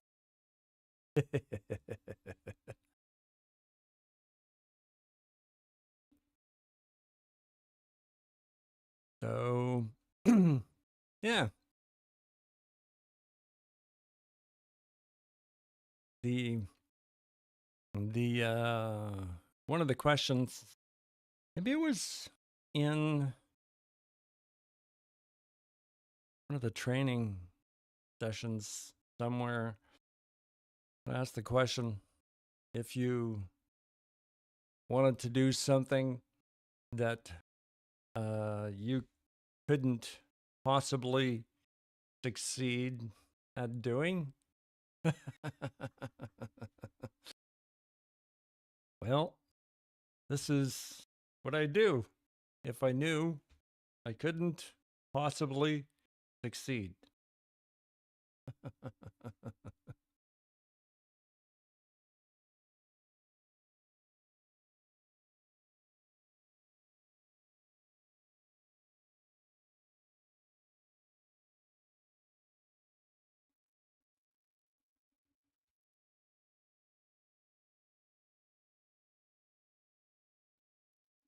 So what do you think?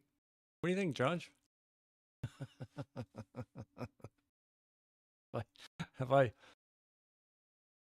have I stepped off the deep end?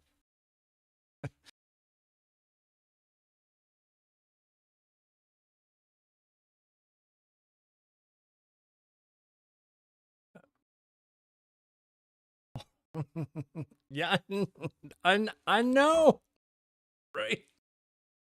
This is this is all stuff I I swear on everything I know. Oh, thank you. Thanks, Josh. That it it's just like we are so much more the same. Like I was trying in my basics. I was trying to think of something, you know, a young person would do. The easy experiment. And that was to show this idea of confirmation bias. And I thought, okay, guys, that message was guys open their phone, they see infinite girls, and girls see infinite guys. That example. I was trying to think of something that would be a simple experiment to show that a lot of the things that people think really change when you're thinking about your grandkids and when you think about who's in your in group and out group and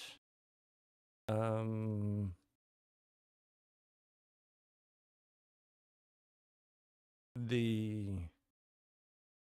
problems like we have all of the information we need to help each other out. I don't know. This is maybe this is I'm a product of a time when I don't know the ideas of multiculturalism here in Canada had been started, and the idea of that is basically that everyone has a different culture and we should learn from each other and preserve each other. That was the message, and it also happened to also be at a time when there was a huge I guess upswell in the shift of mindset as to who was in your in group and who was in your out group. So that shift happened kind of as a cultural experience at the time. So that was that's kind of my point. That's the message. Oops. I don't know if that works.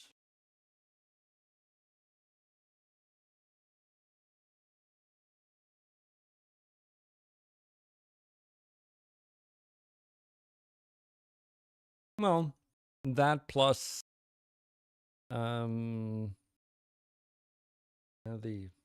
mental health stuff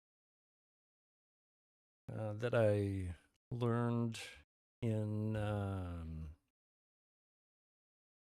the STAT program. Well, I'll be trying to point things out from that mindset as well.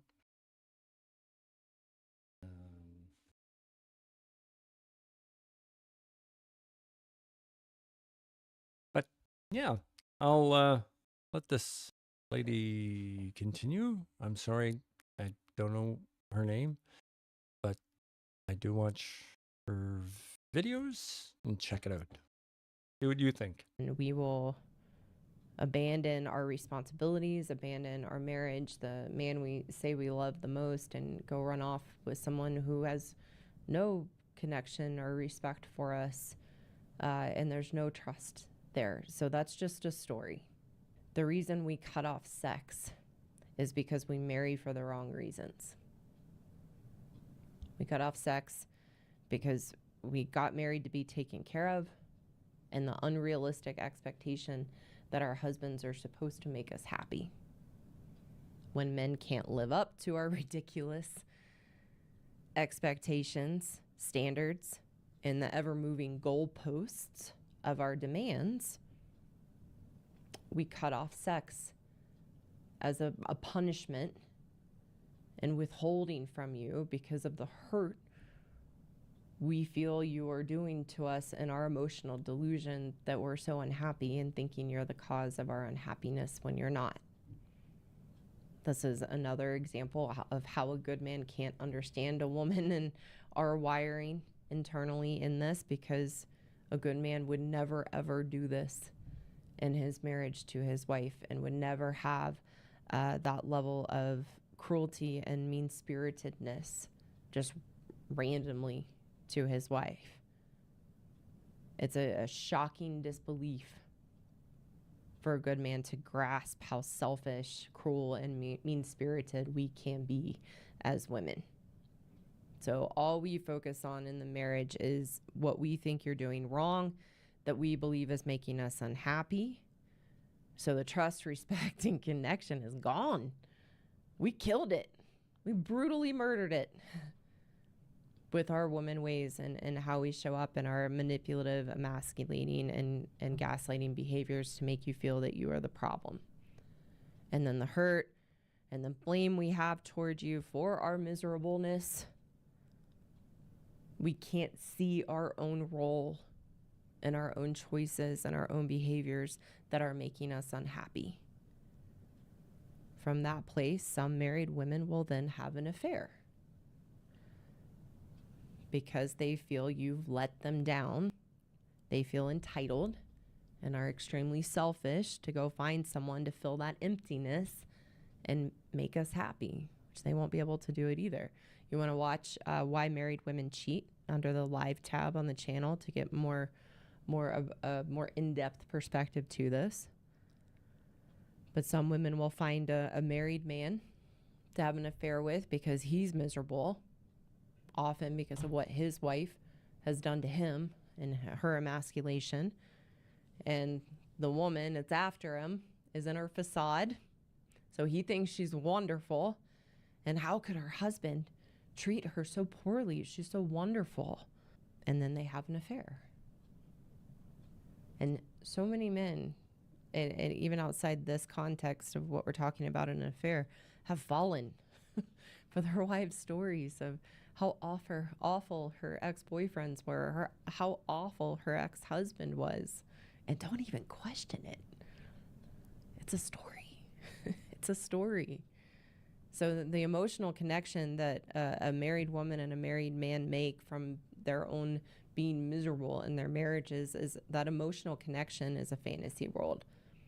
It's not based in reality. It's based in this fantasy of coming together and having something new and being able to relate to each other and how sad and lonely or unhappy they are in their marriages and create a whole other false relationship that isn't going to have a strong foundation and won't work. Again, we're wired different. Men make a vow, make a commitment, and mean it. As women, we say our vows, but they're empty words. There's no commitment behind it. We don't even realize what we're saying or that we're even making a commitment. We haven't thought about the long haul of marriage. We've just thought about the wedding day or what we want out of marriage, but don't think of what we have to do to actually make the marriage work and make it good, or what we need to do for ourselves to be happy in ourselves. And because then there's no commitment behind those vows, we can't see how our choices, such as having an affair, married man or not, affect and impact our kids, our husbands, other people. There's just no awareness of that because we feel entitled to what we want that we think will make us happy. So the solution here, women, you've got to learn to be happy in yourself, to feel good about who you are. You need to grow up and get out of the fantasy land that your husband is supposed to make you happy, and that there's some other man out there that will make you happy. No, wherever you go, there you will be. It's you. Ooh. So working on yourself to build a relationship with yourself and to be happy. Hello again. Thank you so much for taking the time to watch today. I'll throw this because I can't really have messages or sales, whatever. I will throw this in here. So what are your thoughts?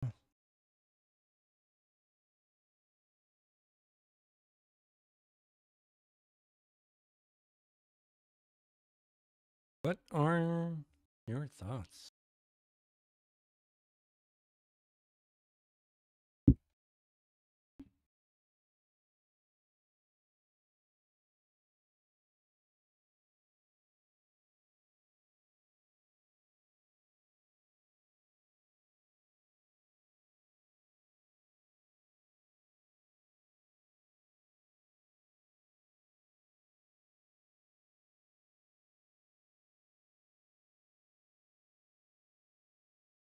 I think a lot of women definitely go into marriages with certain unspoken expectations, and their husbands don't meet such standards as they expected.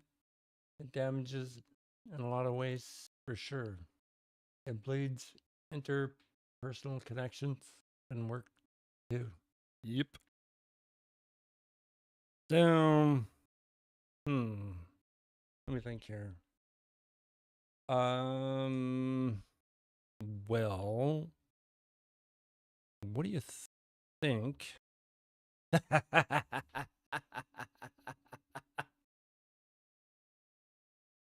Hey, I got an idea.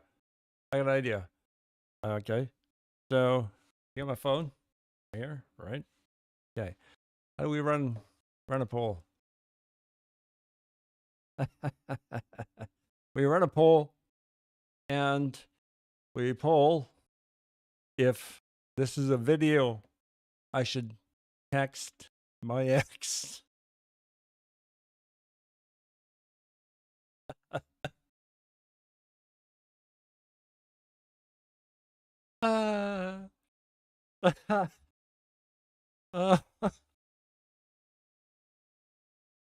What do you think? What do you think, Judge? I just thought of that.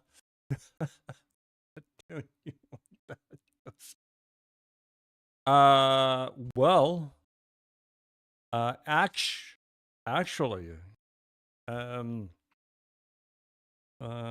my ex is quite a expert in so many ways.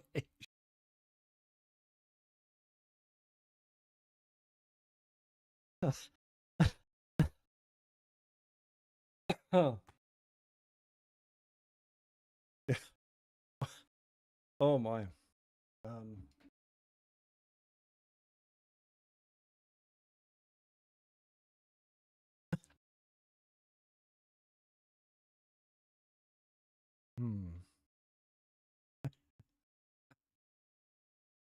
All right.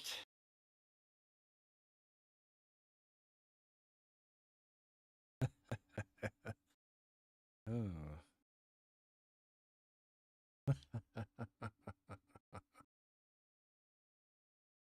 Maybe I'll play the I'll play the clip and I'll do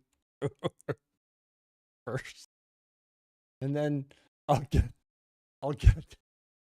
a real response. I'll do that. I just gotta remember here. Boink. Okay. That would probably be smarter plan and if that whole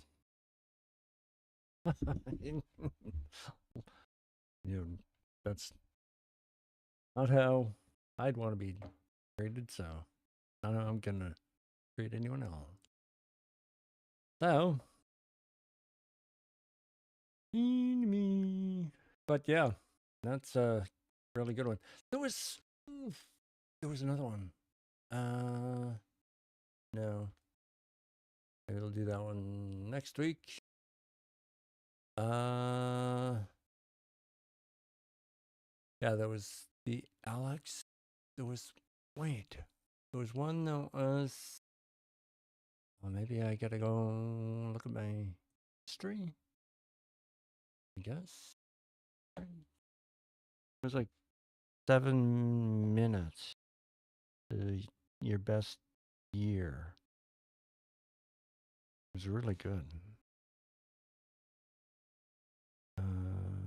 Yeah, that's Alex Hermosi.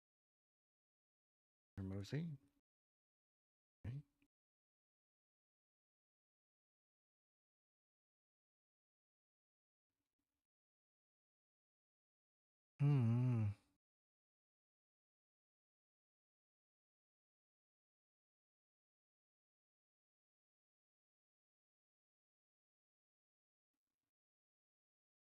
And that one was 7 minutes. 7 minutes. 7.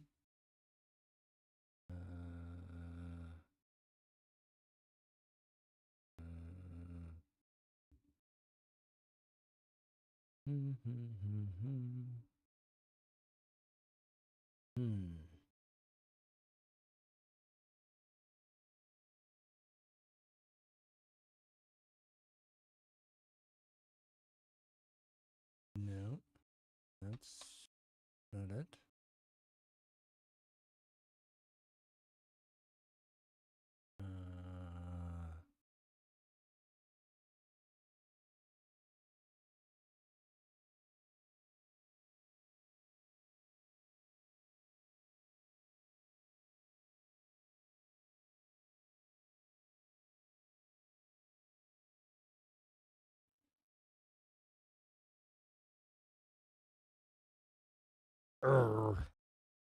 Can't find it. It was 7 minutes, but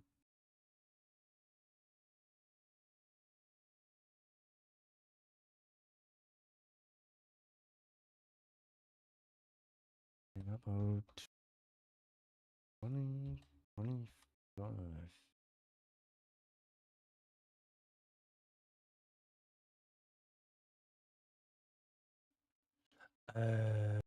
Yeah, there we go.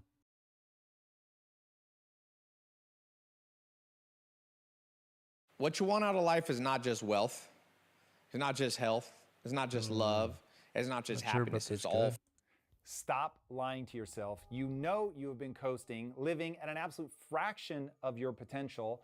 all the while, that voice deep inside screaming at you that you are meant for something more. This guy's Now, I know that feeling awesome. because I have been there. I was broke, ashamed of myself, watching my fiance head off to work while I laid in bed, wasting my time, hours every day. This is a true story, but that was the beginning, not the end. Now, I hated feeling weak and useless, so I did something about it. And if you want to crush 2025, like I did, you're gonna have to use the anger that you feel to change the course of your life.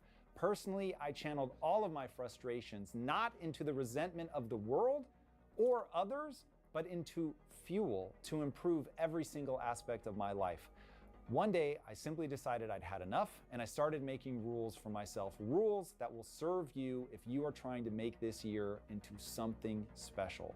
Rule number 1, once I'm awake, no matter what, I get out of bed in 10 minutes or less. That's a rule that I still live by to this day, and I used it to fight my own laziness and fear, and I trained myself day after day how to win. Now, I'm making this video because I was recently asked to explain what I did to go from scrounging in my couch cushions to find enough change to put gas in my car, to building 3 multi-million-dollar companies, including 1 unicorn billion-dollar business that you've definitely heard of. By the end of it, this talk is the answer to that question. By the end of it, you'll either realize that you don't want to pursue greatness, or you're going to have the blueprint that you need to get started today. Now, there's nothing for sale here. I was simply asked for help, and this is it. Now, let me tell you, the answers are not what you think. They are not shiny motivational posters or fortune cookie wisdom. That stuff feels good, but it drives me nuts because it doesn't work. The steps you will have to take are often weird, they are sometimes painful, and they will demand more of you than you can possibly imagine right now. But the results will stagger you. Following the formula I'm going to walk you through took me from lazy nobody to transforming my physique, building 3 successful companies, staying married for more than 2 decades, generating 1 billion views on my content, and building a social following of more than 10 million people. And no, and if you walk it's the not same path, I know that some of you will end up doing far more than that. Now, here's the hard truth. No matter how unfair the world is, no one. I'm just listening to him here, and it's like, wow, if I didn't know what this was, I might be thinking this is Scientology or something weird. I just had that thought, the hell? That's not where he's going. I just had that thought. If I would never seen this, what the hell would I think I'm watching? Okay, Tom Bilyeu. Well, he introduces himself here in a minute, but he's what'd you call him? Performance enhancement. He's an interesting guy. He started a few companies, but he had one that took off, and he got bought out for literally $2 billion, and he's decided that this is what he's going to do. So, yeah, it's the, a lot of his stuff is nothing that is unreasonable. It's, if you think about it, well, okay, maybe some of his guests are a little bit out there, but for the most part, if it doesn't matter, you could believe whatever, doesn't matter, has nothing to do with nothing. Well, except maybe, your grandkids, right? So, yeah, going back to the idea of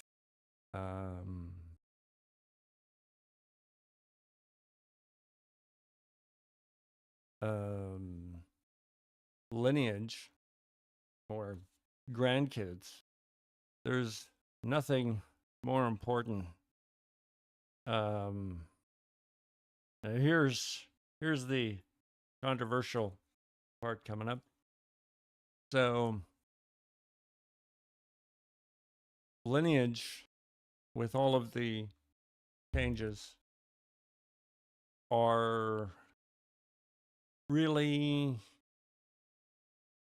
kind of killing that history of a man's lineage, right? So, grandkids, right? Grandkids, lineage, grandkids. So, the idea would be very, very simple. A child's birth certificate would be issued when the DNA is confirmed to be both of the parents listed on the birth certificate. We can do that. So,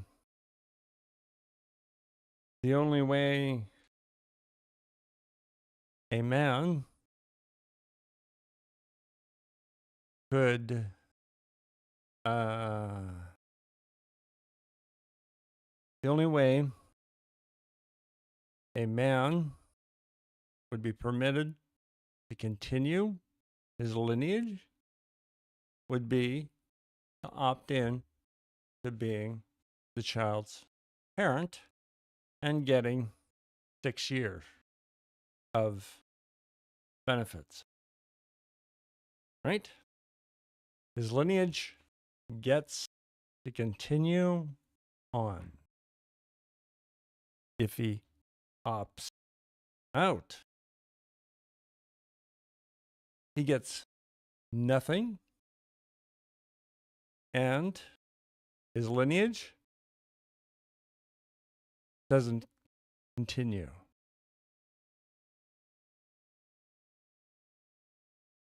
The woman opts in, she gets to have lineage, basic income, 6 years,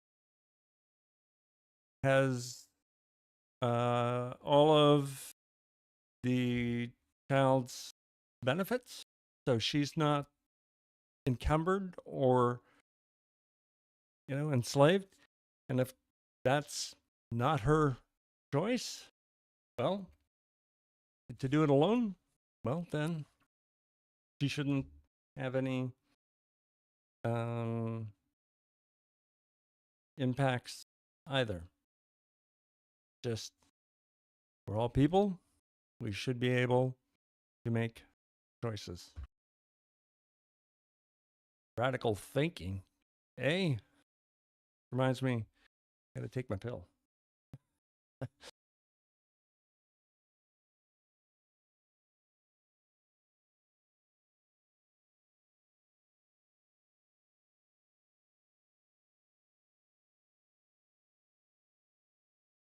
Yeah, I don't know where I'd put that. Left, right, center, up, down. I don't care. I call it grandparent vision. Everybody involved wants to be there.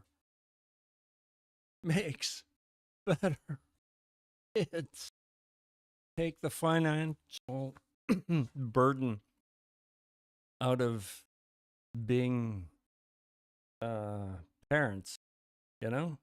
Like, let's make babies special.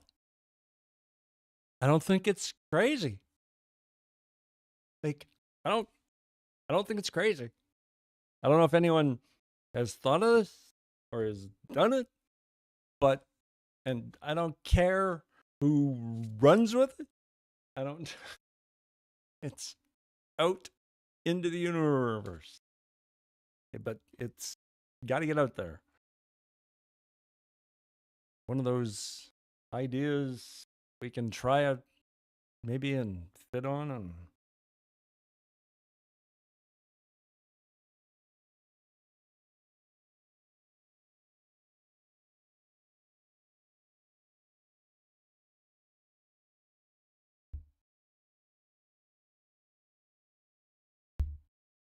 yes, and there's no convos. I'm afraid to have. There's everything from easy conversation to very hard conversations, but I don't know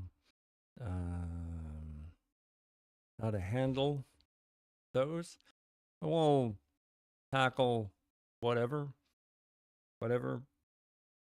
because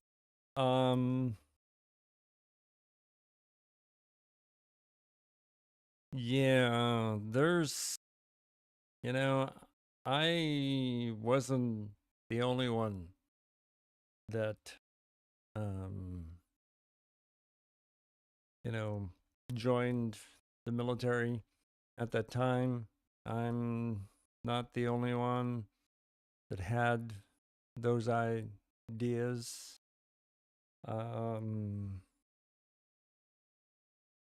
So I know that some of these ideas, I the best I can describe it, it strikes me there's an element of generational knowledge that I don't know where it went. So that's the idea. Spread generational knowledge, and let's talk about stuff, because no one talks about this stuff. No one's gonna talk about it. This is, if you watch the dedication video, I was really ticked off that I couldn't make my mic say Batman. There, that worked. I'm surprised. And I was trying to make an image of Batman and with my face, and it just kept telling me that it was copywritten content. I was like, dude, that's it. But I've recently had second thoughts about taking on the system that's designed to protect sheet music, but well, I have all kinds of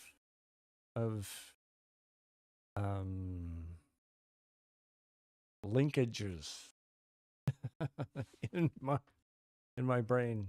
My RTS system's wired to grandparent mode, so I'm gonna figure. I don't know. I'm gonna figure out how to get grandparent vision on people's heads. I don't know. I don't know.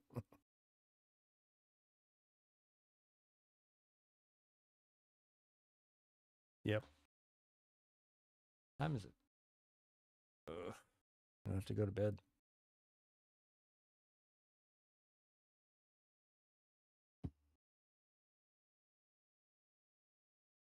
Oh yeah. Tom makes an excellent point here. I'll back this up. Wait a sec. Point. That will serve you if you are trying to make this year into something special. Rule number 1, once I'm awake, no matter what, I get out of bed in 10 minutes or less.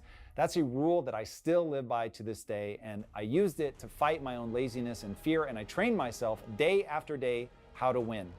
Now, I'm making this video because I was recently asked to explain what I did to go from scrounging in my couch cushions to find enough change to put gas in my car, to building 3 multi-million-dollar companies, including 1 unicorn billion-dollar business that you've definitely heard of. By the end of it, this talk is the answer to that question.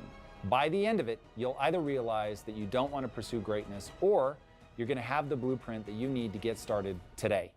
Now, there's nothing for sale here. I was simply asked for help, and this is it. Now, let me tell you, the answers are not what you think. They are not shiny motivational posters or fortune, cookie, wisdom. That stuff feels good, but it drives me nuts because it doesn't work. The steps you will have to take are often weird, they are sometimes painful, and they will demand more of you than you can possibly imagine right now. But the results will stagger you. Following the formula I'm going to walk you through took me from lazy nobody to transforming my physique, building 3 successful companies, staying married for more than 2 decades, generating 1 billion views on my content, and building a social following of more than 10 million people. And if you walk the same path, I know that some of you will end up doing far more than that. Now here's the hard truth. No matter how unfair the world is, no one can save you. No one else will do the work. Even if they wanted to, they can't do it for you. It's all on you. And as Jocko would say, good. It means you have the power, but only if you can convince yourself to push hard enough. And if you can, the world will bend to your will. As cheesy as that sounds, it is absolutely true. As Steve Jobs said, the world around you was built by people no smarter than you. So you can either stay asleep or you can take notes and get to work. Because here's the framework. First, you have to define your terms. What does success mean to you? You're now on a path to gaining personal power, but you better have that aimed at something that matters to you. Now, power is not a dirty word. Whoever told you it was has a wildly dysfunctional view of the world. Power is simply the ability to close your eyes, imagine a world better than this one, open your eyes, and have the resilience and balls to gain the skills necessary to make that better world a reality. Now, people are going to tell you that power is bad because those people would do bad things if they had power.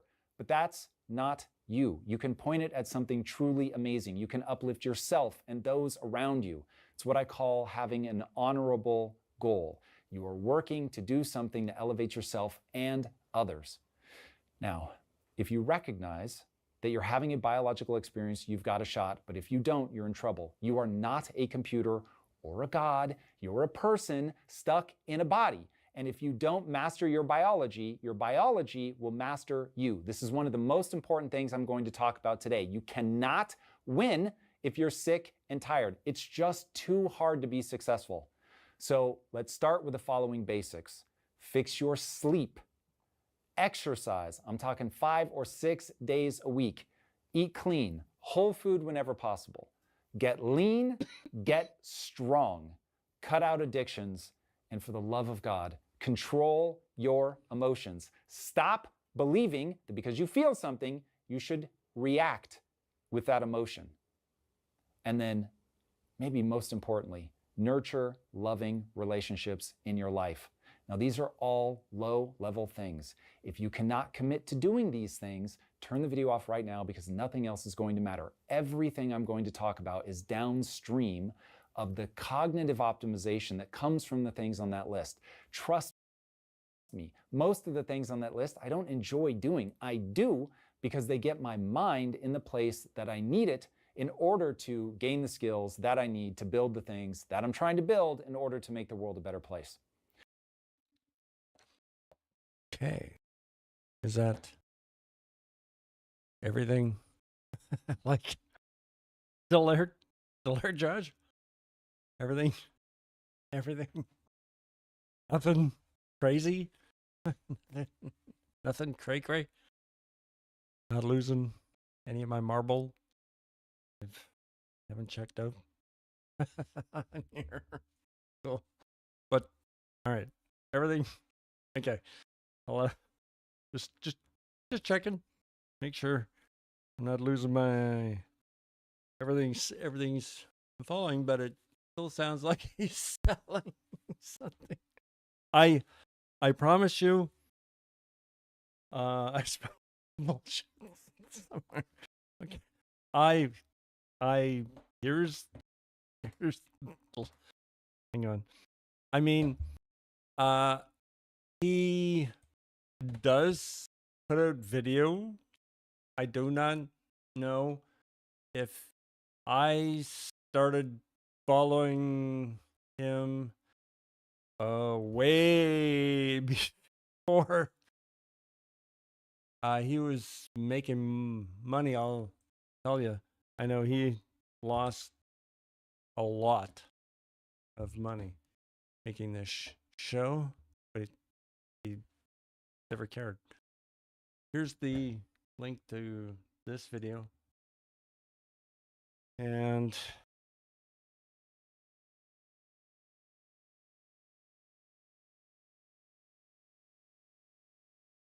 there's his thing, and I think, look him up on Wikipedia. He made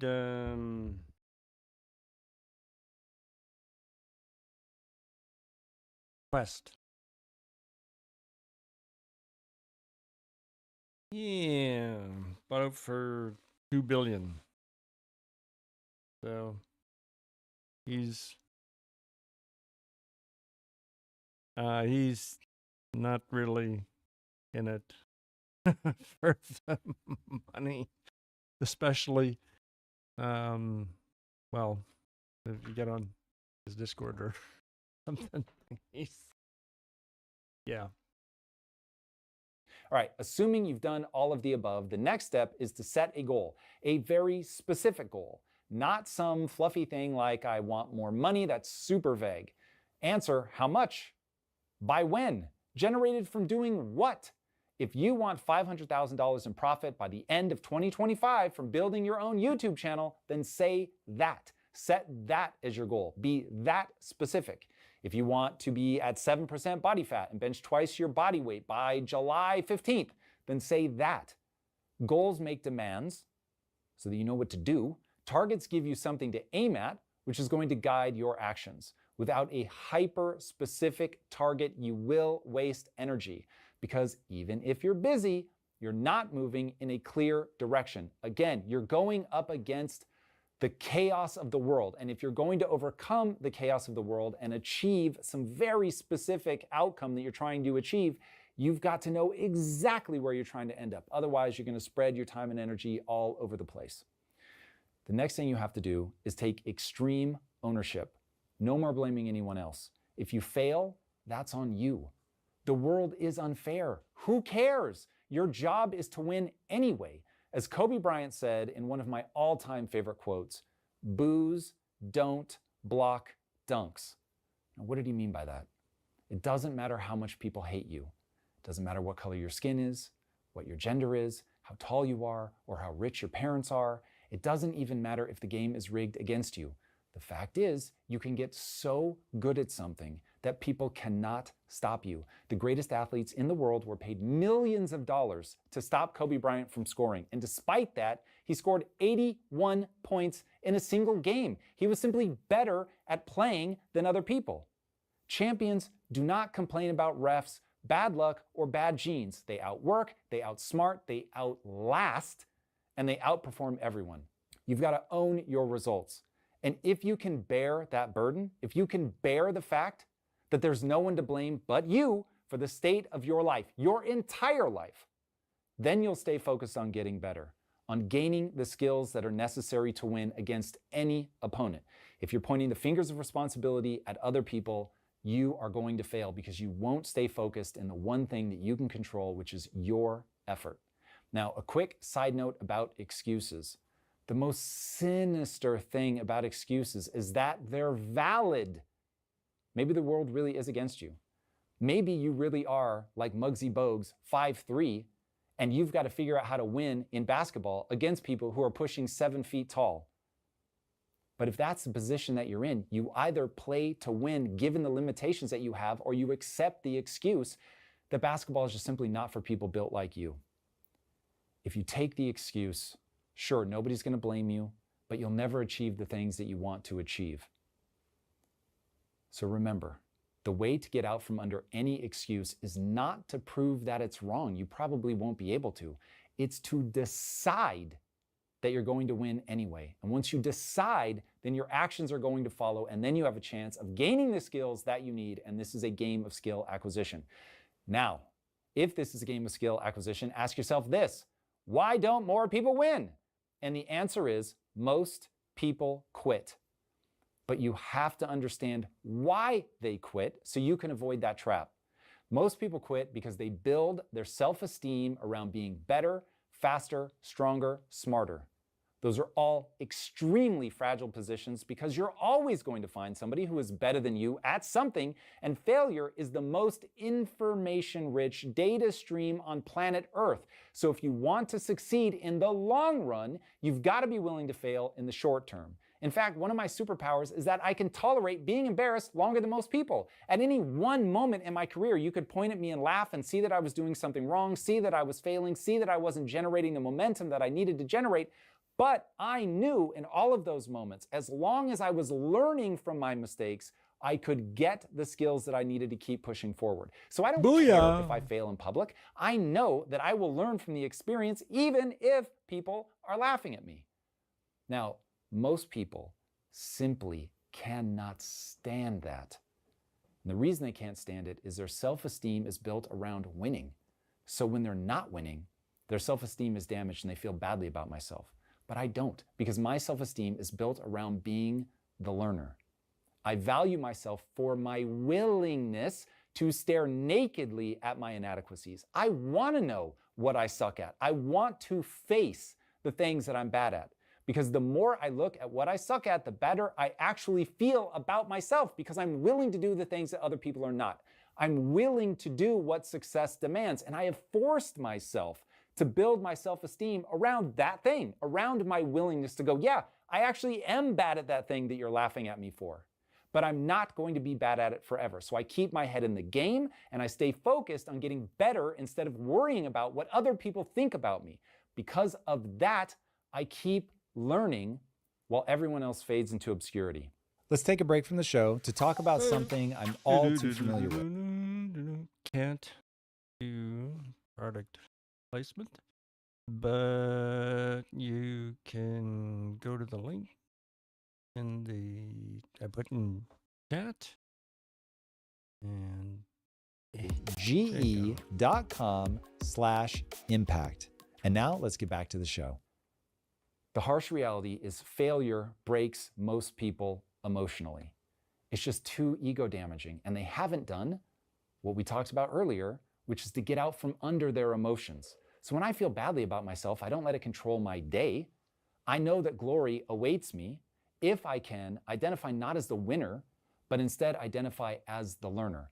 Anytime you learn, if that makes you feel better about yourself, then you're going to stay focused on learning. And if this really is a game of skill acquisition, if you feel better about yourself as you're learning and you stay in that loop, then you're going to get better than the other people who are worried simply about being better, faster, stronger, smarter.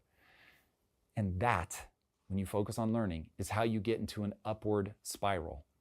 Now, most people define themselves by where they're at right now. That is a trap.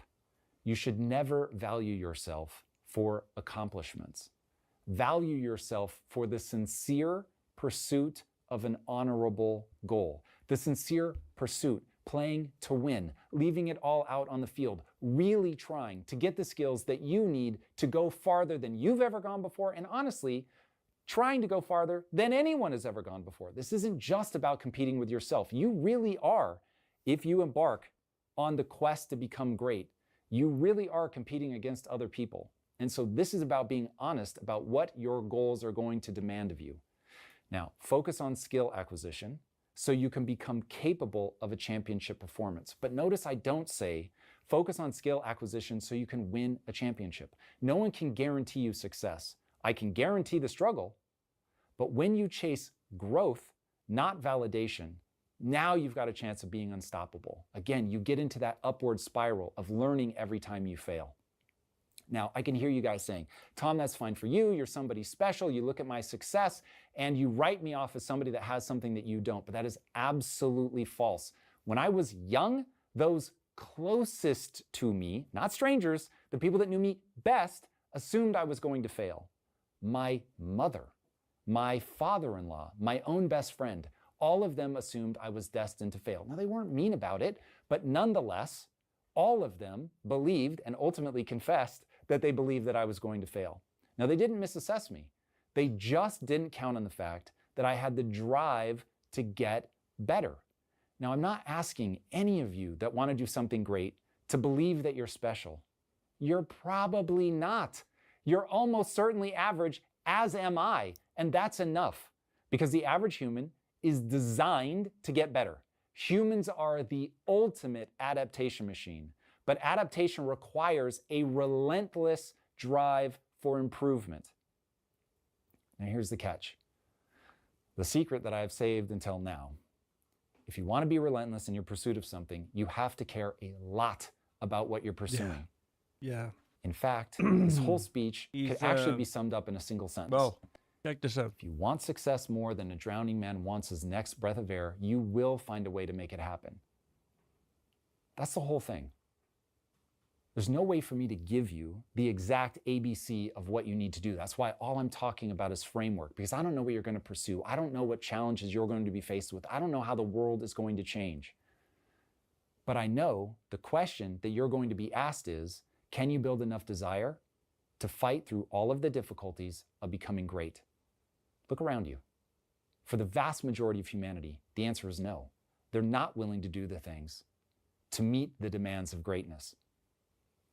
So the question for you is, are you like everyone else? Because if you are, you're going to fail. If you're in the grips of your emotions, you're going to fail. If you've built your self-esteem around being better, faster, stronger, smarter, you're going to fail.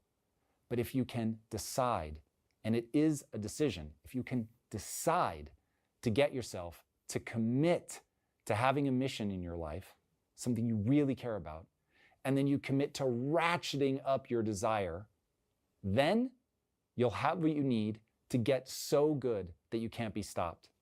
But you can't lose sight of that. You have to build that desire. And the goal is to get so good at something that matters to you that no one can stop you from doing it.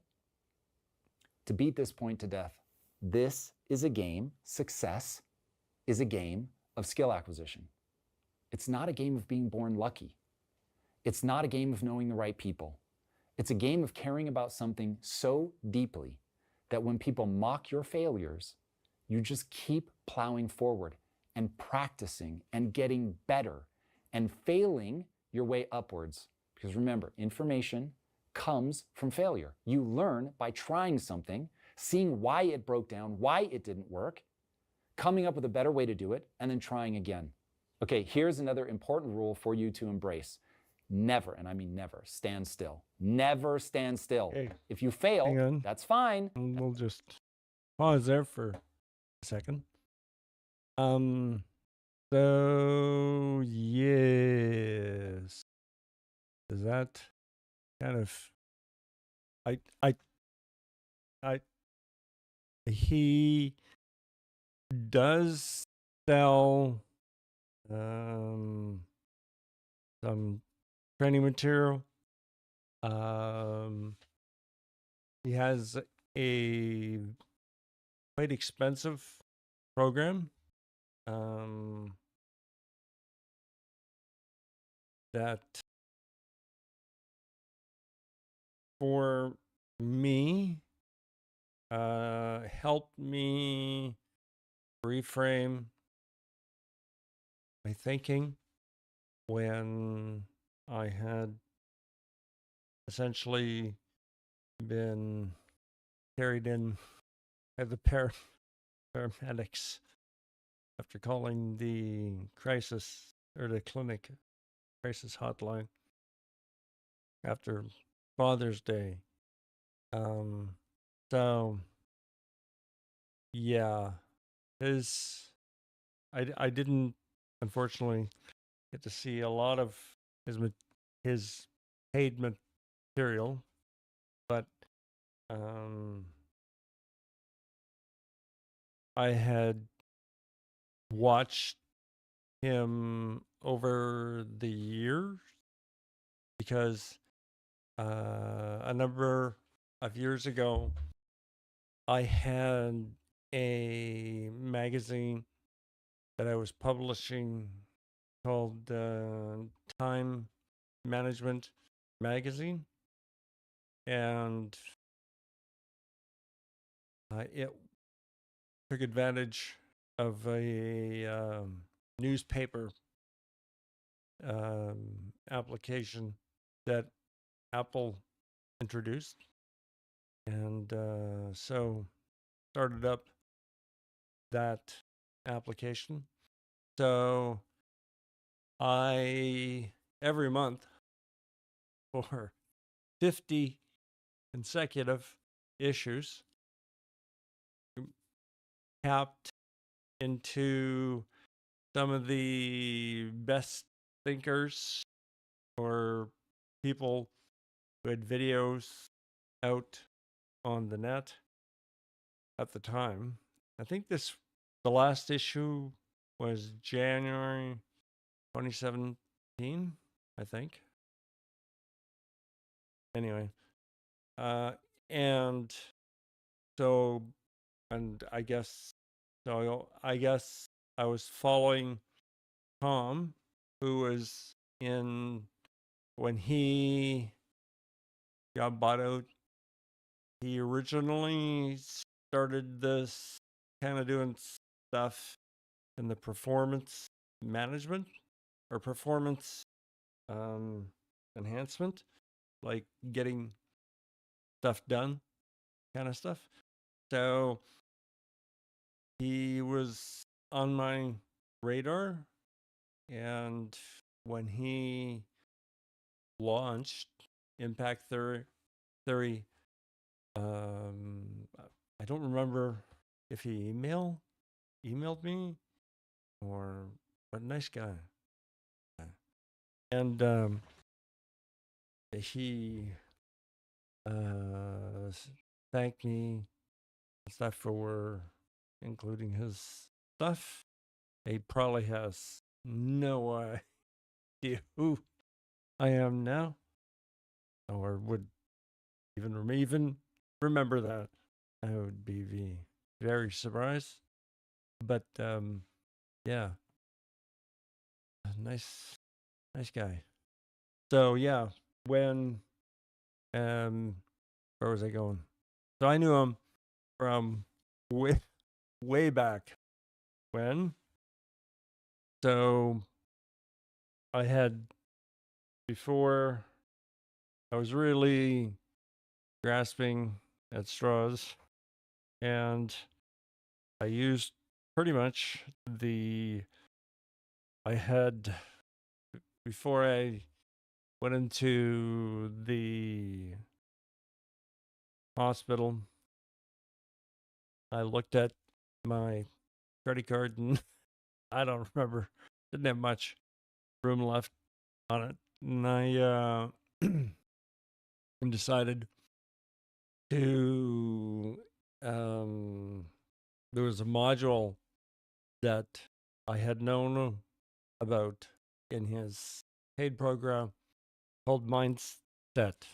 And it was, I had heard, very good.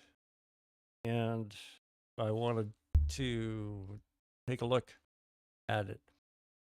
So I had got this membership to his program, which is quite expensive, especially after conversion to Canadian dollars. And I knew it would only go through once. Anyway, so I got it anyway, and then I had the whole breakdown thing after Father's Day. And what I do after I was, slept for 3 days in the hospital, I woke up and I was like, well, I really wanted to see this course. So yeah, I opened it up and started watching some of his stuff on mindset and Tom Bilyeu's stuff on mindset. And yeah, I started feeling,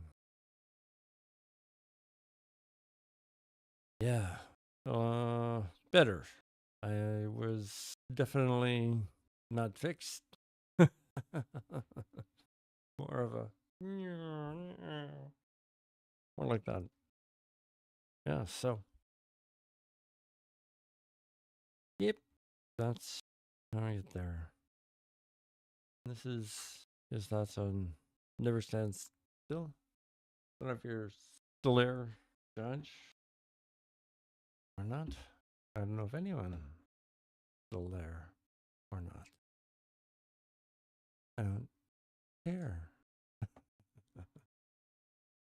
I don't care. Even if you're in your fuzzy wuzzy underwear. Wow. Oh, cool. Thanks, Josh. So, yeah, I should do that.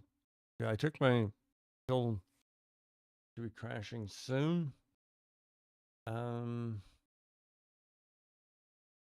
Yeah, head on to the next one and grab something to drink. I drank the last of my Coke. I haven't actually met Tom. Well, I'm trying to remember if I interviewed him. I certainly remember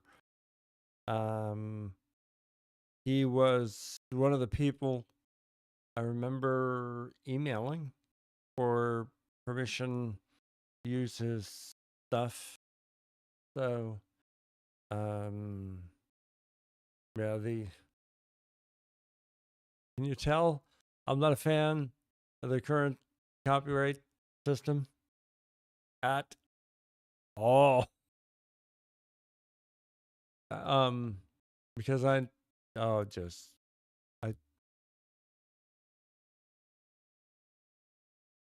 yeah, he's pretty cool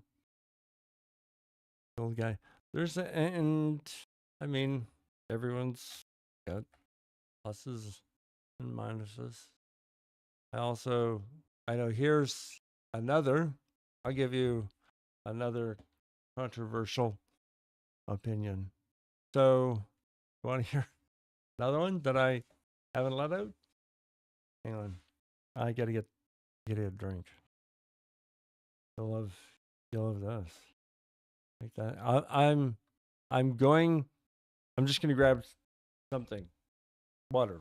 I'll be right back. It's dry. Be right back.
Oops.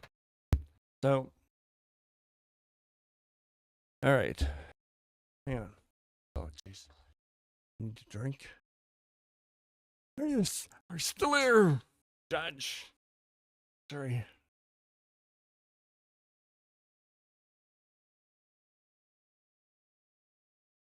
Okay. Up, up, up. Oh. All right. All right. Okay. Here we go. All right. So, if I'm going to get copyright strikers, something they can go and shove up there.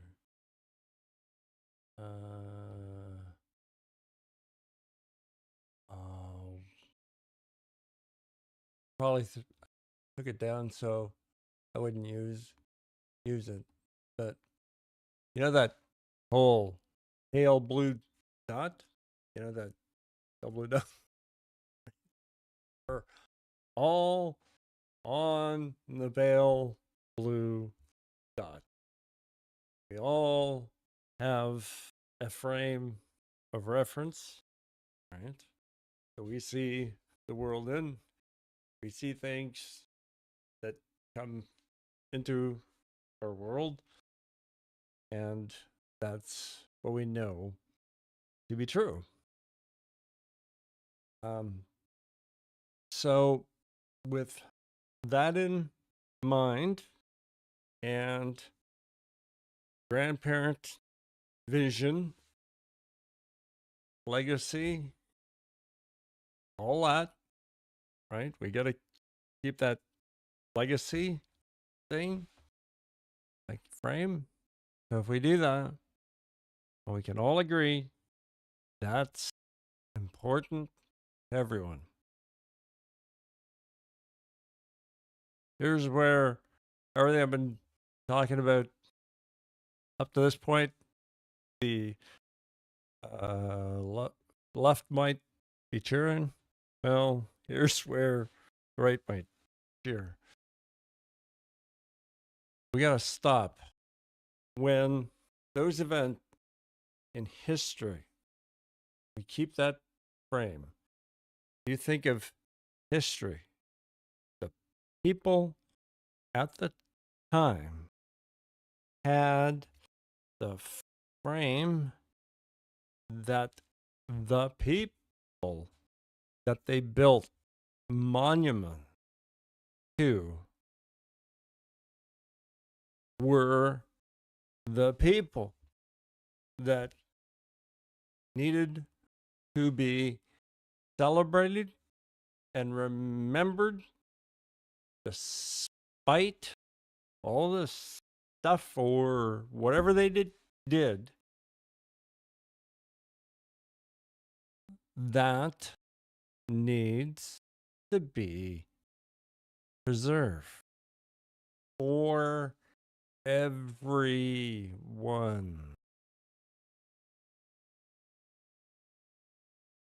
Easy. Simple, right? I don't think that's too hard.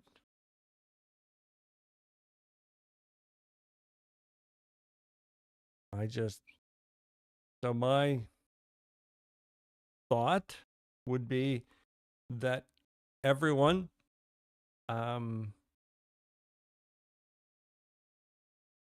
although, well, there's an add-on thought when it comes to like, holy crap, wow.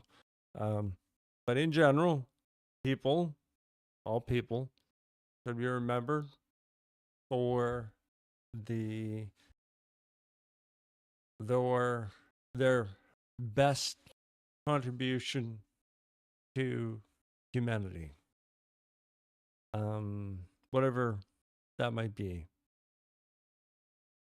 Because there are many examples of people who went to extraordinary lengths for what they believed in and what they were trying to leave a legacy of behind, and no one should be messing with that. Does that make sense? I think it's, grandparent vision.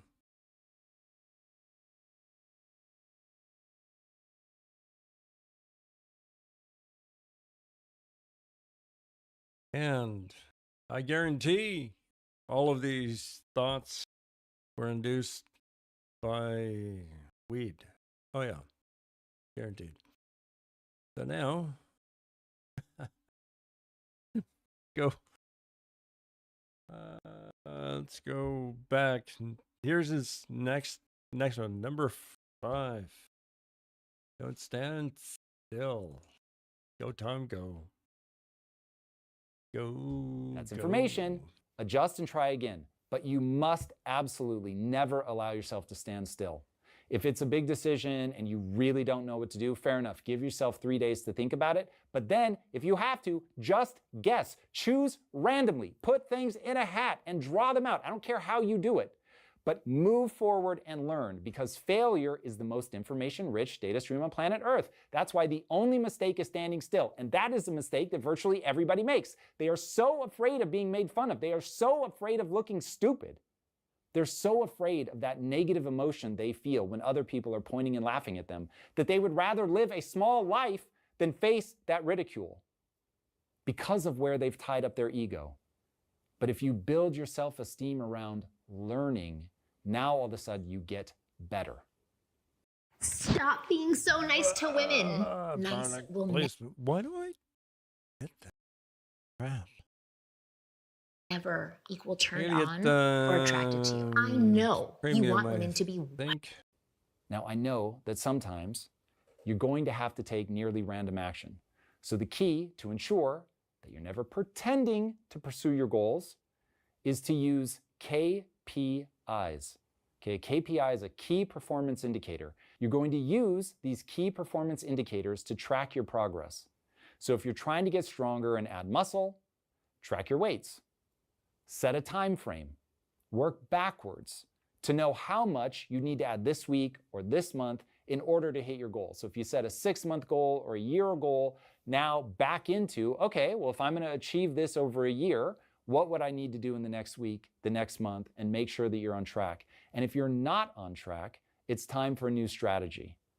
I don't ever want you to fear changing strategy, but I want you to be very skeptical if you find yourself wanting to give up and focus on a new goal. I see this a lot. I see this in goal chasing. I see this in relationships. People that like the beginning of something when they're not yet being forced to face their inadequacies because they are still building their self-esteem around being better, faster, stronger, smarter.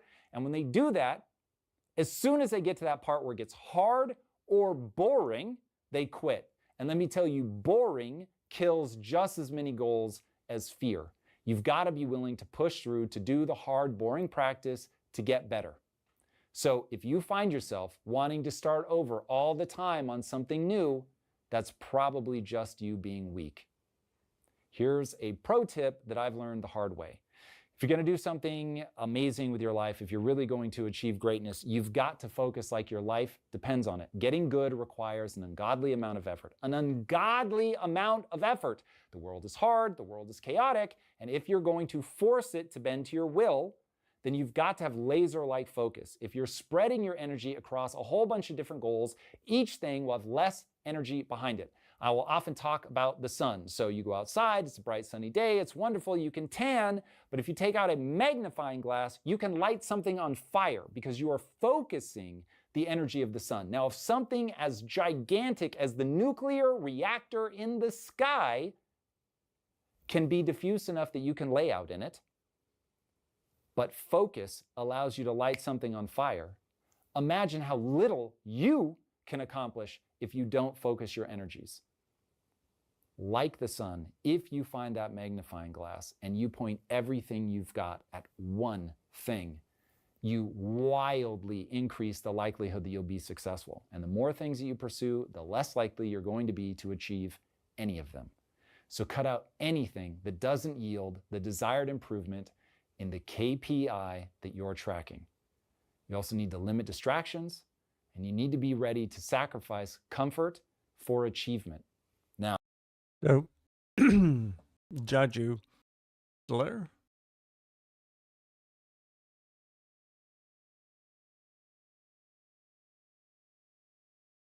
Okay, so you want to see, so I told you that my goal was to do the first lowest paid person to company, find the highest paid can only be 7 times, and then the highest of the highest beneficiary of the company, and that anything over and above, I don't know, pulling a number out to be thrown around, 17% revenue, profit would be distributed to after existing taxes, right? So this is after, I guess this would need to be after tax. So anything above that would go to an elder council. It would be kind of like a 4th level of government, and that it would be all about stuff everyone can easily agree on, no matter what you believe. It's all just okay. We got this. This is what we know. Can we use it to like? I would like something to be left of everybody's monuments, in 10 years. When I retire, I chose the name Project. Wait a second, my camera on? I chose, no, I'm not. What am I doing? Did not, there. I chose the name for the Project 2035, because I'm really, well, first, that is in Canada, the latest you can defer taking a pension. And then after that, you have to take the pension. And there's some weird tax laws around like how much you can work for that. I don't know. It's kind of weird. So my intent that's I want to do it so bad. Okay, I want to play. I want to, but I'm not going to. The Pinky and the Brain clip. Hope you've seen that, where Pinky asks the Brain, "So, Brain, what are we gonna do tonight?"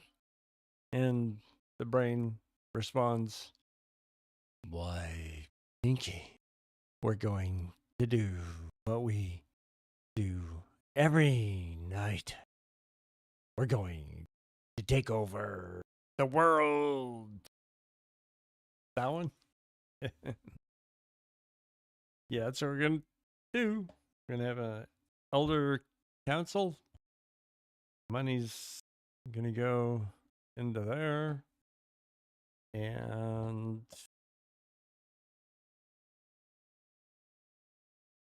yeah. Yeah, it's, oh man.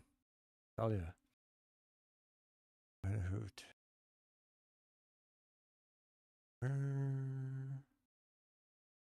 Yeah. Oh, okay. Well, that's all. Achievement. Continue this. Hang on. Yeah, wow. Okay, go back. That you'll be successful. And the more things that you pursue, the less likely you're going to be to achieve any of them. So cut out anything that doesn't yield the desired improvement in the KPI that you're tracking. Oh, you also need to limit distractions. Forgot. That's what I was going to show you. So, yes, idea, take over the world. Well, I can work till 2070. So that's going to be my last month I'll be able to work. It'll actually be December 31st, 2035. So I thought I called it Project 2035. And yeah. So then we could have, cool, at the least, cool discussions about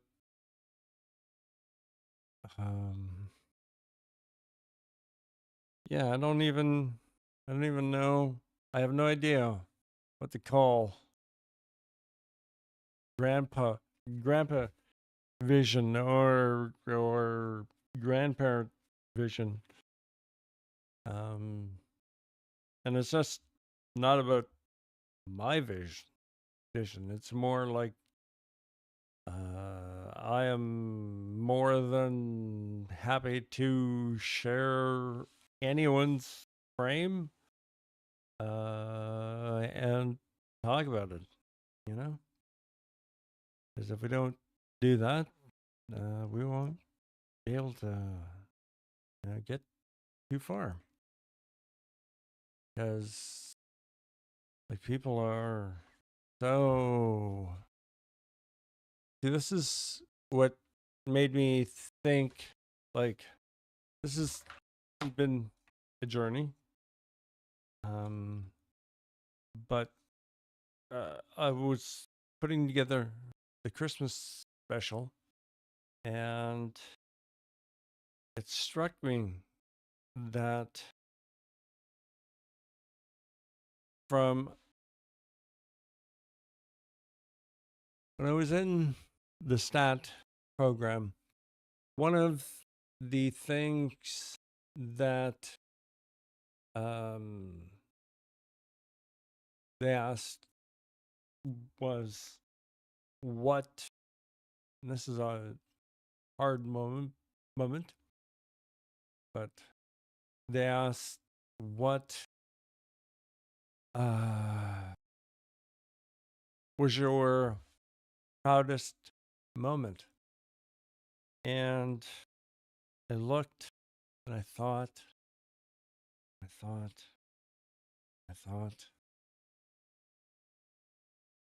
and it was given to us as homework.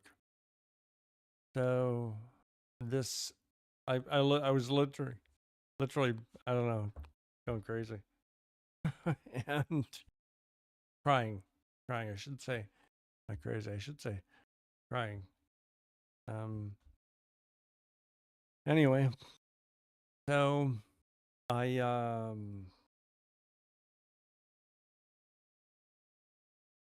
realized, oh dear, shouldn't have stopped. I brought you down, crazy rabbit. Hold on. Rest story.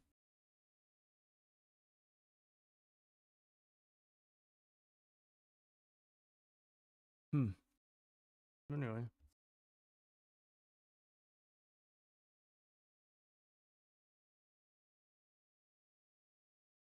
That's the problem with doing impromptu tales.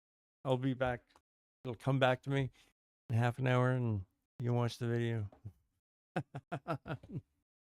That would be, yes, it'll be brilliant. Dang.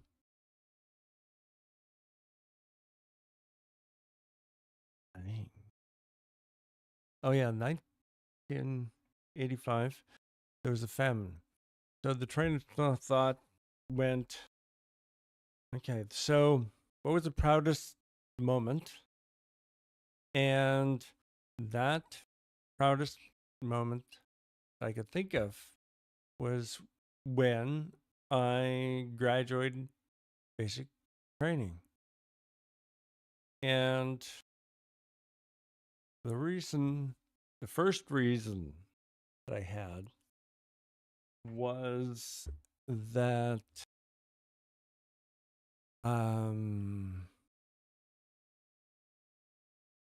the first reason I joined the military was because of a song that came out. I should clarify. I'm exactly specific. It was, I had been in the reserves, I think, and transferred sort of into the regular force, sort of, and had to go through basic training. I learned a lot about people, things in the military. Yeah. So that's kind of the frame. And again, I think I lost the trail. Pick it up again.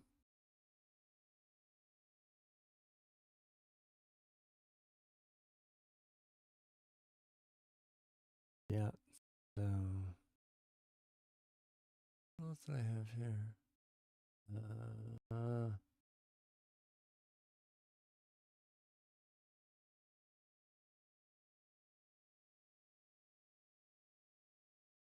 Yeah, so there we go. Figured. So when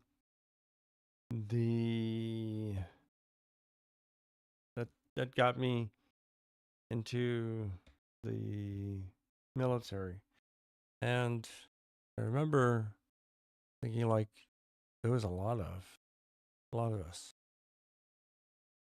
Remember that I told the story about all those people being in the gym and doing the boom, boom, psh. That really impacted my sense of what it felt like to be united in cause. And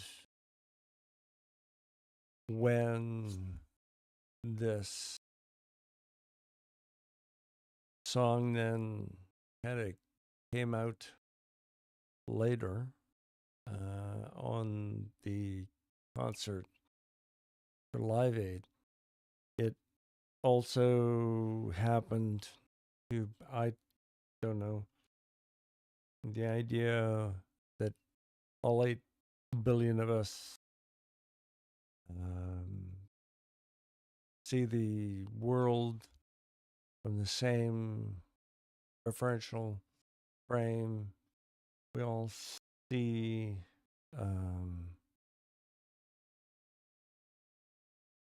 like our existence is the same. We experience pain the same. The loss of my son, it feels or the same as the guy who lost his son in that Ethiopian famine.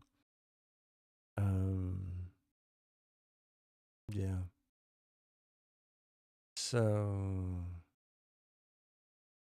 that whole event and Chain really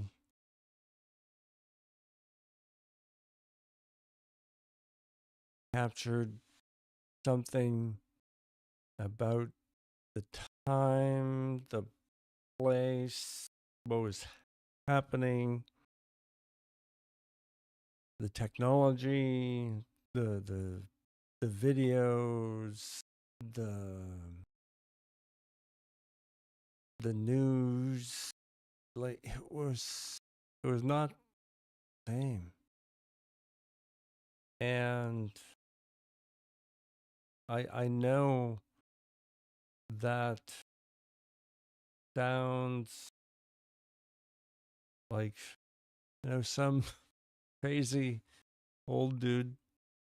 Maybe I am, but I really noticed a difference in response, comparing the response the world had to one country, in famine, horrified. Songs are created, mega artists volunteer their time to make a song. Well, do they know it's Christmas? And that triggers like the radio, the news, the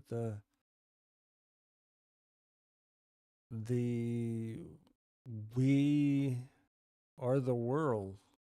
I think that was the song. Dang, I should have played that. Definitely get copyright strikes. Which the song "We Are the World" you can't play. Okay, that's I. Wow. Okay. Anyway, that's another tangent. I've from this video, I've just decided that, you know what, some of this stuff we're doing, we're really doing some of it really wrong.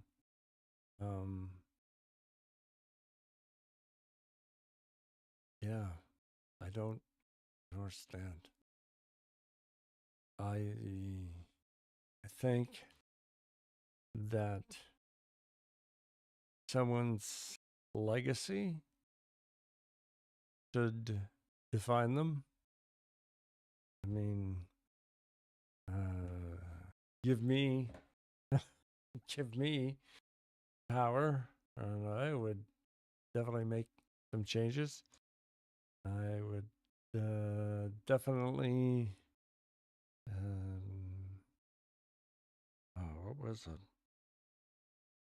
The whole idea of what income, wealth distribution used for. Could be used to feed people, be used to keep grandchildren safe, could be used to keep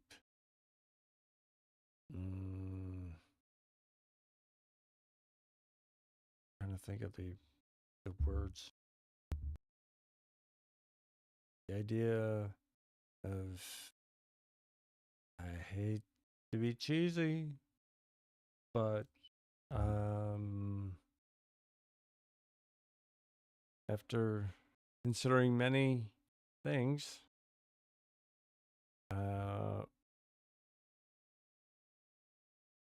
the banner that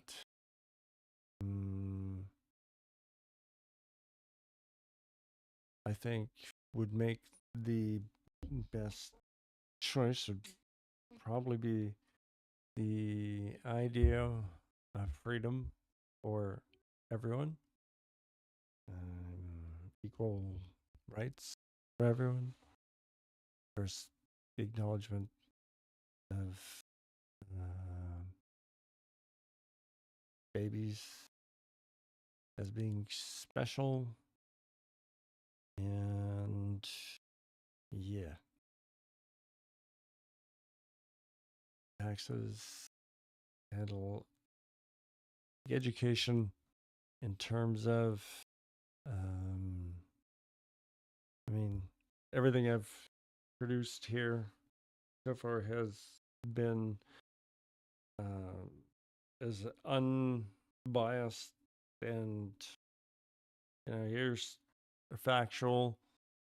Just there's I'm not trying to be biased. If we are, point it out. But this is what it shows. I mean, is there going to be some bias? Probably. I mean, I'm on left. Well, as you've probably heard, I lean left on some things, right on other things. So I don't know what I am. I don't care. I don't care if I make money. I don't care. I don't care. This has nothing to do with, for me, anything except wanting to make the world, that thing he said, close your eyes and open them. Or was that this guy? It was someone else. And said, yeah, open them so that you can see the world happen or turn into the world that you imagine. So that was pretty cool.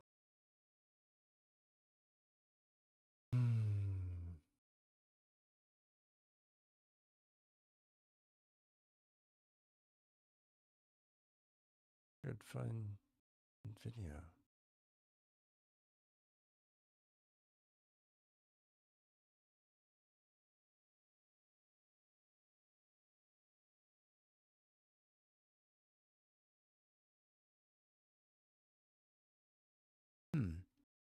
And sorry, I have to step out now to run to the store maybe a bit before I'm back. Since I know I'm done streaming, but trying to get connection. Okay, thanks, Judge. Yeah, I'm going to. I think my pills are kicking in. I'm starting to fade. So I will probably call it. We'll see you tomorrow. I think tomorrow. Forgot. Relationship? What do I have? Dang.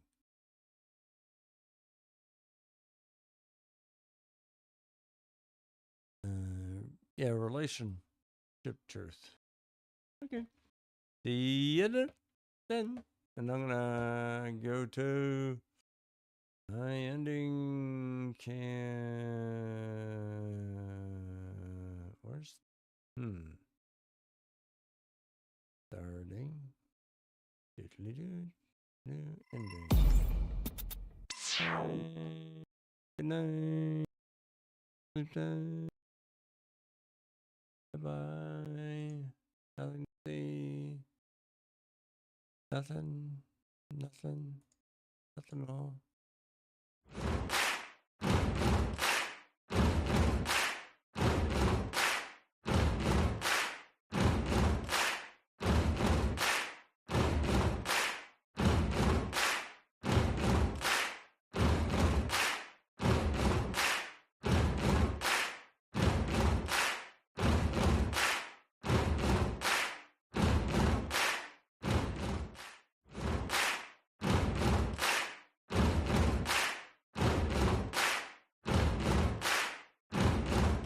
Get a credit card annual fee waiver and...